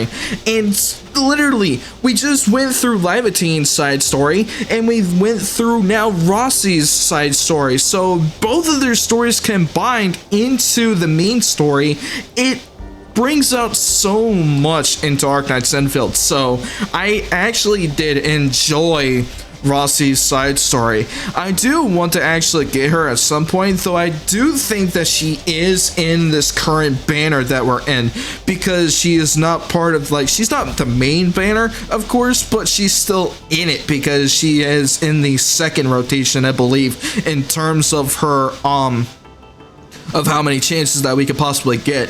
So I think once this goes through, I can see if it's actually true or not. We'll probably wait for it. Okay, never mind. I guess it didn't load. Maybe it broke. I think it broke. So I think we'll check on it later. But yeah, she's actually in the banner still. Oh yeah, there we go. Now it loads. So yeah, she's still in the banner, but not as like the main operator banner. So we're definitely gonna try to go after her again. I wish I did though. But yeah, this story was really nice, and especially now that we know parts of her backstory now, this whole thing has been pretty freaking good. So I actually enjoyed Rossi's backstory and also her side story as well. So everything was incredibly fun. So now we got the sample, we're gonna try to return it somewhere. And I think that's what we kind of did during this moment, because I unfortunately don't have it now, because it was supposed to give me like an objective to bring it towards like the officers or something like that. Enemies throw explosives? Where? Apparently he's saying that I need explosives, or unless it was something in here. But yeah, everybody's in here now, so I'm glad that the kids are having fun in here. Can I get to her? Okay, she's still here. I got plenty of admin stories to share with you. Yeah, she's still fun hanging around here, so at least she's gonna be taking care of the kids while we're at it too, so that's actually pretty cool. But yeah, I love that story. That was actually a good one. So adorable. That was a nice story. Yeah, I do agree with that too. Yeah, what do you guys think of Rossi's side story? So, if you guys have any thoughts about it in the description below, I would like to know about your thoughts on it. And if you guys want to let me know in chat too, that would also be cool too. Because I get why a lot of people kind of find her really good in terms of how her character is built, because especially once you know her backstory, it gets really freaking deep. And also with how her kit goes with her skills and how she's actually utilized for her rotation. Now, I probably don't have the best team, especially with her with the team composition. I unfortunately don't have the best one involved. So I think once I do go after Rossi at some point, I do want to try to build a team composition to where I can actually utilize her, because I literally had like 3 DPS and 1 tank. So there is some weird balance that I had with that. Vigilance in every place and situation. This is a rule that I never break. Fair. But yeah, that one was really freaking entertaining story. So yeah. The next story that we're going to be going into is going to be parts of the main story. So that's what we're going to be doing in the next episode. But first, we definitely need to do some of our side stuff so we can actually clear things out the way so we can do the main story. So let me do some stuff for our outpost management because I do need more valley stock bills. So let me sell some of my health items a little bit so I can get some stonks. I need some money. Give me some cash. I need them all. Also, I got a shit ton of batteries, so I'm gonna be selling a majority of that. Look at how much cash we got. 350,000. Oh, that's what happens when you craft a shit ton of batteries in one go. The infestation outpost has reached its current prosperity limit. So we can actually upgrade this. Good. While we're doing that, I definitely want to kind of work on this outpost a little bit. So now that we want to do that. So let's see. Administrator, Valley 4 Emergency Committee just synced a situation report. Evacuation operations are now largely complete. They extend their gratitude to Endfield for its support in construction, supplies, and security. Meanwhile, the Emergency Committee continues to express concern regarding the whereabouts of the missing personnel and will provide additional remote support for search and rescue efforts. The signal receiver at the infrastation is now operational. Ooh, good. So now that we have that active, we can actually get some more things active for the infrastation. Relevant personnel are attempting to trace the missing workers' equipment signals through the device. Visiting the site when available to assess the latest developments is recommended, so that's what we're going to be doing next. Lately, Endfield has also been actively assisting in the search for various missing personnel. If any clues are discovered in Valley 4, they can be uploaded to the archives. The technical department will assist with the analysis. Good, it's okay. I'll keep an eye out for that for sure.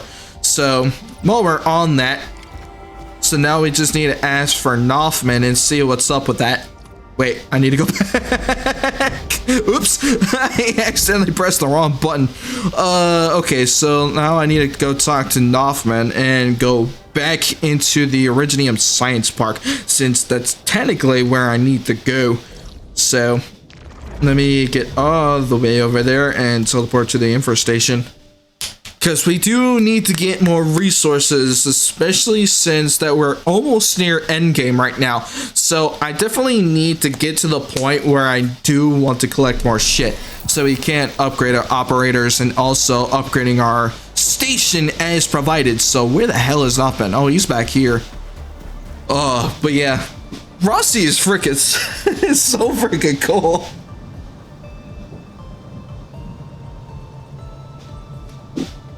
Oh, water.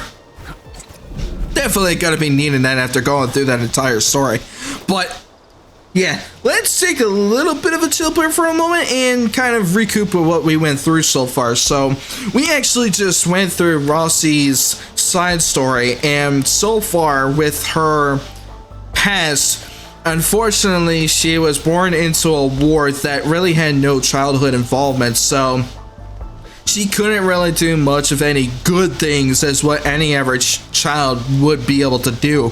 So at least with how we did it with this side story and helped the kids out with their king and also with the Duchess and everybody else, we were kind of helping her kind of get through her own kind of childhood and kind of have some fun with it too, because that's what I've been noticing actually with that side story too. So while we were trying to help save the king from the Landbreakers and the Bone Crushers, we were actually kind of helping her build like a sense of, hey, we actually are going to be helping you build a childhood in this case, so let's go build something for this. And we actually had fun doing all of these things in their kingdom, and that shit was so freaking good.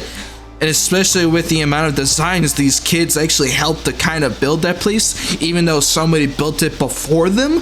Still adding all of those unique designs too, especially with the Ferris wheel, the freaking carousel, that shit was so freaking impressive too. So, but yeah, just seeing the side story of all of these characters combined is so freaking cool. And meeting Lavatine for the first time in the last episode and meeting Rossi was so freaking cool. But yeah, that was interesting and really fun. Edmund, you're here. Yes. What is it, Nothman? Did something happen? I tried using the signal receiver to search for the equipment of our 3 missing crewmates. I made plenty of attempts and entered all the identifying codes I could think of. But I found nothing. Damn. You did your best, at least. Thank you, Endman. You don't need to comfort me.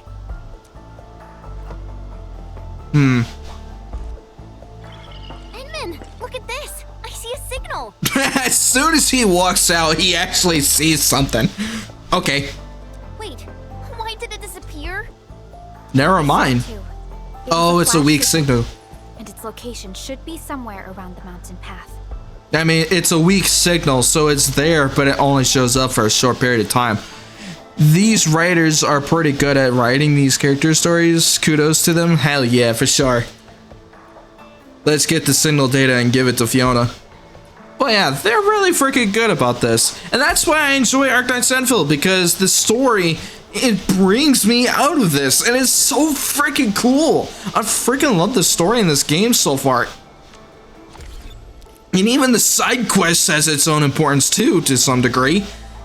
And I say that it probably adds part of the main story as well. So now we could go through the archive, so let's see what's up with this. So the infestation, so hey, we actually got some information now, so actually let's clear this up. So let's see. Ah, okay.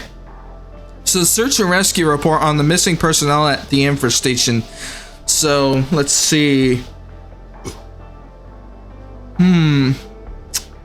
Based on all available intelligence, remaining supplies, intel from the landbreakers, anomalous signals briefly captured by receivers, and on-site logs, it is highly probable that the 3 missing workers possess strong survival instincts and organizational skills. The absence of remains, intact devices prior to signal loss, and lack of engagement with landbreakers suggests they likely severed their own tracking signals to avoid endangering the team or revealing their position. All evidence indicates a significant probability of survival. Immediate targeted search and rescue operations are recommended. So at least they found a way to actually hide in plain sight with these ideas that the 3 workers actually did, and that way the landbreakers don't have a chance of finding them at all. Though it is harder on us too, because we actually are the ones supposed to be finding these 3, but at the same time it kind of is a necessary thing for their survival, especially if the landbreakers are in this mess too. So that is fair for them, but yeah, we definitely need to find these 3 workers for sure. But now we got more orbs, so we definitely need them. I'm definitely gonna be, I need to stunk these up as much as I can, because getting those orbs are incredibly painful to get. So trying to collect them all is necessary, especially if I want to go after Livatane. So, but at least now we got some information with this. They're still alive. True. Somewhere around where the landbreakers are still active. Wait, is the most dangerous place actually the safest place? We should quickly inform Nothman of our finding. Yes. Alright. We do have some sort of signal, but it's very weak. Nothman! We got some important news, by the way. Edmund, I submitted my resignation. What? I'm no longer the monitor of this site. What? Huh?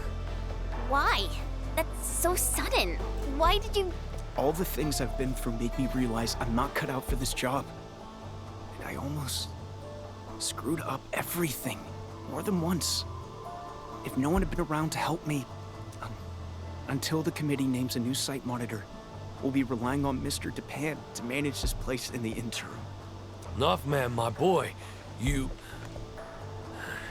Damn. It's my decision alone. Anyway, Endman, there was something important you wanted to say? Yeah. Your 3 missing crewmates might still be alive. What? This can't be. I thought we lost the signals back there. But it's been such a long time. If they were still alive in Valley 4, why couldn't we find any traces of them? They might have severed their own signals a while ago. And they seem to be hiding near the Landbreaker lair. The raiders haven't found them because they are not obvious targets. I know I lack confidence, as well as actual skills. And it's true that I probably botched up a few jobs. But severing their signals, so they wouldn't slow us down? Ramel, Olga, and Pavel. How could they do that? Who gave them permission to make such a sacrifice? I'm not okay with this. Their actions are irresponsible and go against their personal well-being. In any case, I must take full blame for this. The fault is totally mine, but those three are three fine crewmates. Endman, please, I need your help. I must find them. Fine, I guess you might as well take your resignation back, because we ain't accepting that. Those three blight-brained fools really got us all worked up. Once they come back, I'll monitor them all to hell.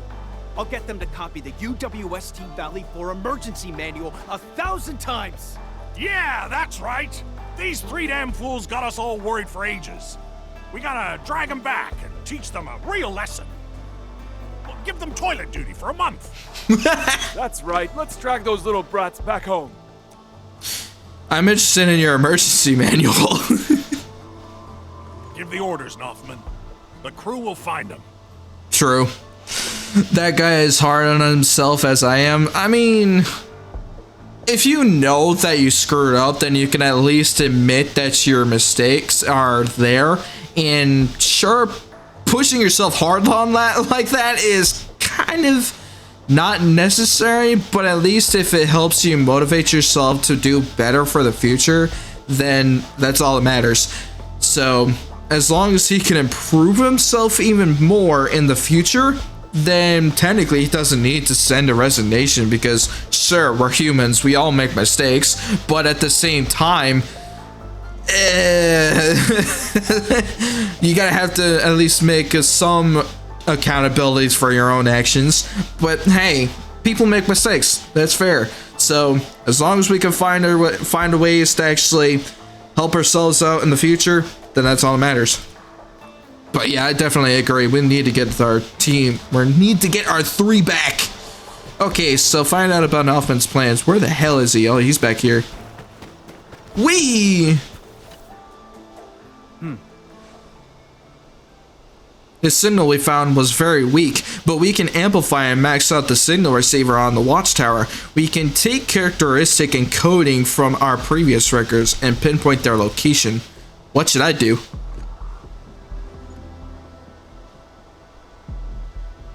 We must activate the 4 amplifiers on our site and force connect them to the signal receiver. That will let us initiate the search.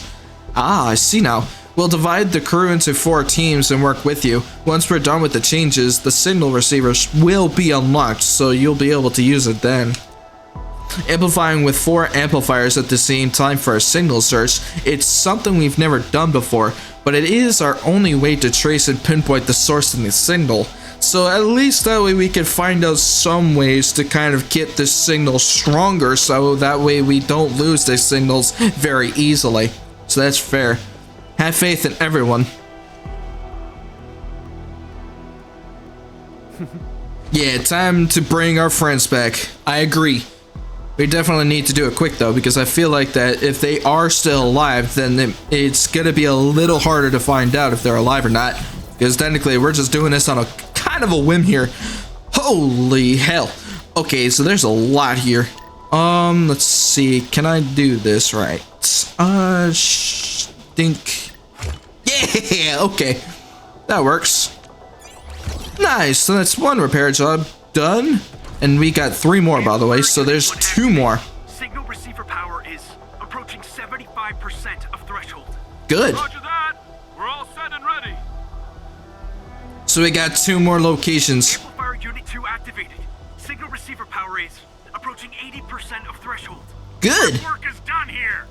We're ready to go anytime. Hell yeah. And let's work on this one next. Also, apparently I just shoved my arm in the device. Okay, this one's a little bit more complicated, so let's see what we can do here. So we got this one here, and I believe we got this one here. I think that's it. No. It's probably like this. Yeah, okay, so I just had to think about it a little bit more. But there's our second terminal done. So that's a second repair job done, which is good. And that's the fourth one. 82%. Come on. Right. We got this. Amplifier Unit 4 is good to go. Come on. We got one more. Good job, people. Nice. Edmund, we can now initiate the search. Let's mark out their location. Yep. Alright, so we need to go all the way back up here again and find those 3 missing workers. But we have to be quick. Go! We need to get there quick. Come on. Verifying switch. Initiating signal trace. They have to be here. Somewhere out there. Nothing so far. No relevant signals have been picking up on the control panel. Come on. Give us something. No need to jump to conclusions. There it is. There's one. The signal trace is still growing. We're already getting a signal response. Unlock all power limits for all devices. Give me a fully powered signal trace. We're zeroing in on the location. Come on. The signal is getting stronger. But we don't have a lock on yet. Can we still increase the power? Power output is already approaching the threshold. Guess we can't fuss over that right now. Set power to max.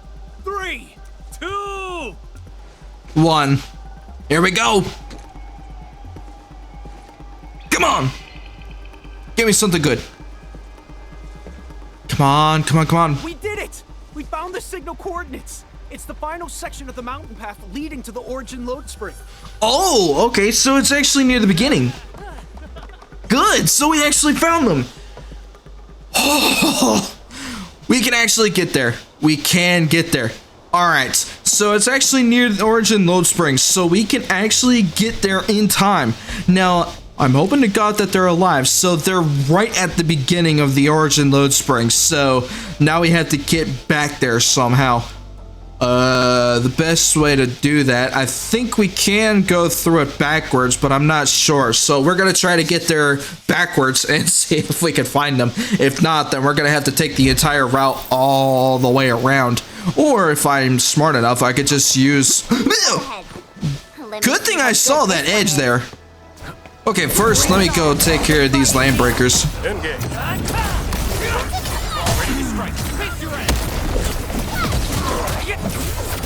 Whee! Get lifted, sucker. You guys are in my way. Bonk! Bonk! Bonk! Oh, that was good. That was good. The rotation of these team is good. Our battle plan proved its worth. I agree. Together we made this victory happen. I agree. Oh shit, I fell. I did see a scorch bug there, so I will grab that too.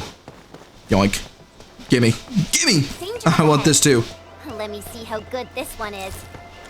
I already found... Danger? Oh wait, are these them? Please tell me it's them.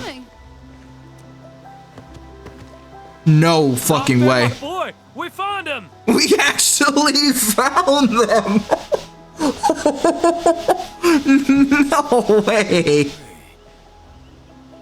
Northman, it's actually you. Rameld. Olga. Pavel. How? How could you risk your lives like that? The UW never leaves anyone behind. Do you know how many crewmates felt betrayed by your actions? Slow down, Northman. And take it easy, would you? Olga's injuries haven't fully... recovered. We could barely walk, and we'd end up slowing everyone down. You saw all the blight gushing out of nowhere. If you'd taken us with you, no one would have made it out. When we finally decided to stop, we cut our signals and prepared to meet our fate. The blight flood surged towards us, and then it stopped by the cliff. We eventually recovered enough strength to move again and found this trail that led us here. I guess fate wants us to live. But how could you just cut the signal like that? Well, if we hadn't cut our signals when the Blight Flood was upon us, what would you have done? Yeah, you're right. We have faith in you, Nothman. You probably would try to take us along no matter the cost. But if the crew had to carry us, everyone would have been overtaken and swallowed by the Blight. So they were about to sacrifice themselves to save the entirety of UWST, with Nothman involved too. Which, honestly, that's actually respectable, but at the same time, I don't blame them too, because sure, especially with their injuries being severe, they were probably not going to last long if they actually did what Nothman told them, and probably Nothman would have brought them along anyways. And yeah, these guys did mention that too, and I don't blame them that they were going to sacrifice themselves to let everybody else survive. And I don't blame them. And it does suck that they were about to lose 3 of their members, but thankfully we didn't have to do that, because that would have sucked. This guy is hard on himself. Yeah, that didn't take too long to find them. No, I was expecting them to be like another 100 meters away, but especially since that small little corner. You know what's funny? If I decided not to go after those scorch bugs, I probably would never have went back to this hole again and went up to find a different location. So my scorch bug findings definitely found them for sure. That's kind of awkward, and that's like the second thing that mentioned with my fate as well with this place, because every time when I do something stupid, apparently it actually helps. So it's so weird how it works like that. Because I did it once with Epic 7 where I chose a different team that should have never worked, but it worked anyway. And now with Arknights Endfield, I did something completely stupid that probably would just never, I could easily get later on in the game. And I actually found these 3 just literally searching for scorch bugs. So that's like the second thing that we did something stupid on that actually helped. So that's surprising how I see it like that. I don't know if you guys are too. Too cruel and devastating for you. It's a choice that none of us wants you to make. I know you joined the emergency committee during a disaster. It was also your first real trial. You're too kind. The mission from your superiors and those ordering your superiors, and even the emergency committee, it was never about saving everyone. It's about saving as many lives as possible. I mean, if you put it like that, yeah. Oh, by the way, how fares the main crew? The refuge point is complete. Young Northman got everyone settled in. And he even managed to get in touch with Endfield. The toughest times are now behind us. Seems like we made the right choice. No! You're just bending the facts. Stop treating me like a kid. Look, Pavel, I found you. So I did end up saving everyone. No one has to be sacrificed. Of course you did. You found us. Thank you, Nothman. I mean it. You're incredible. Thanks, Captain. Thank you. All right, crew. It's time to go home. Indeed. Mr. McCann, can you cook something nice for them? Some hot food will help them recover. Once we head back, I'll be exercising my monitor rights. You'll each be copying the emergency manual 1,000 times, by hand. I mean, in a sense, they kind of deserved it, but at the same time, they shouldn't. But what can you do? Your group returns to the infestation afterwards. Yes. That's awesome.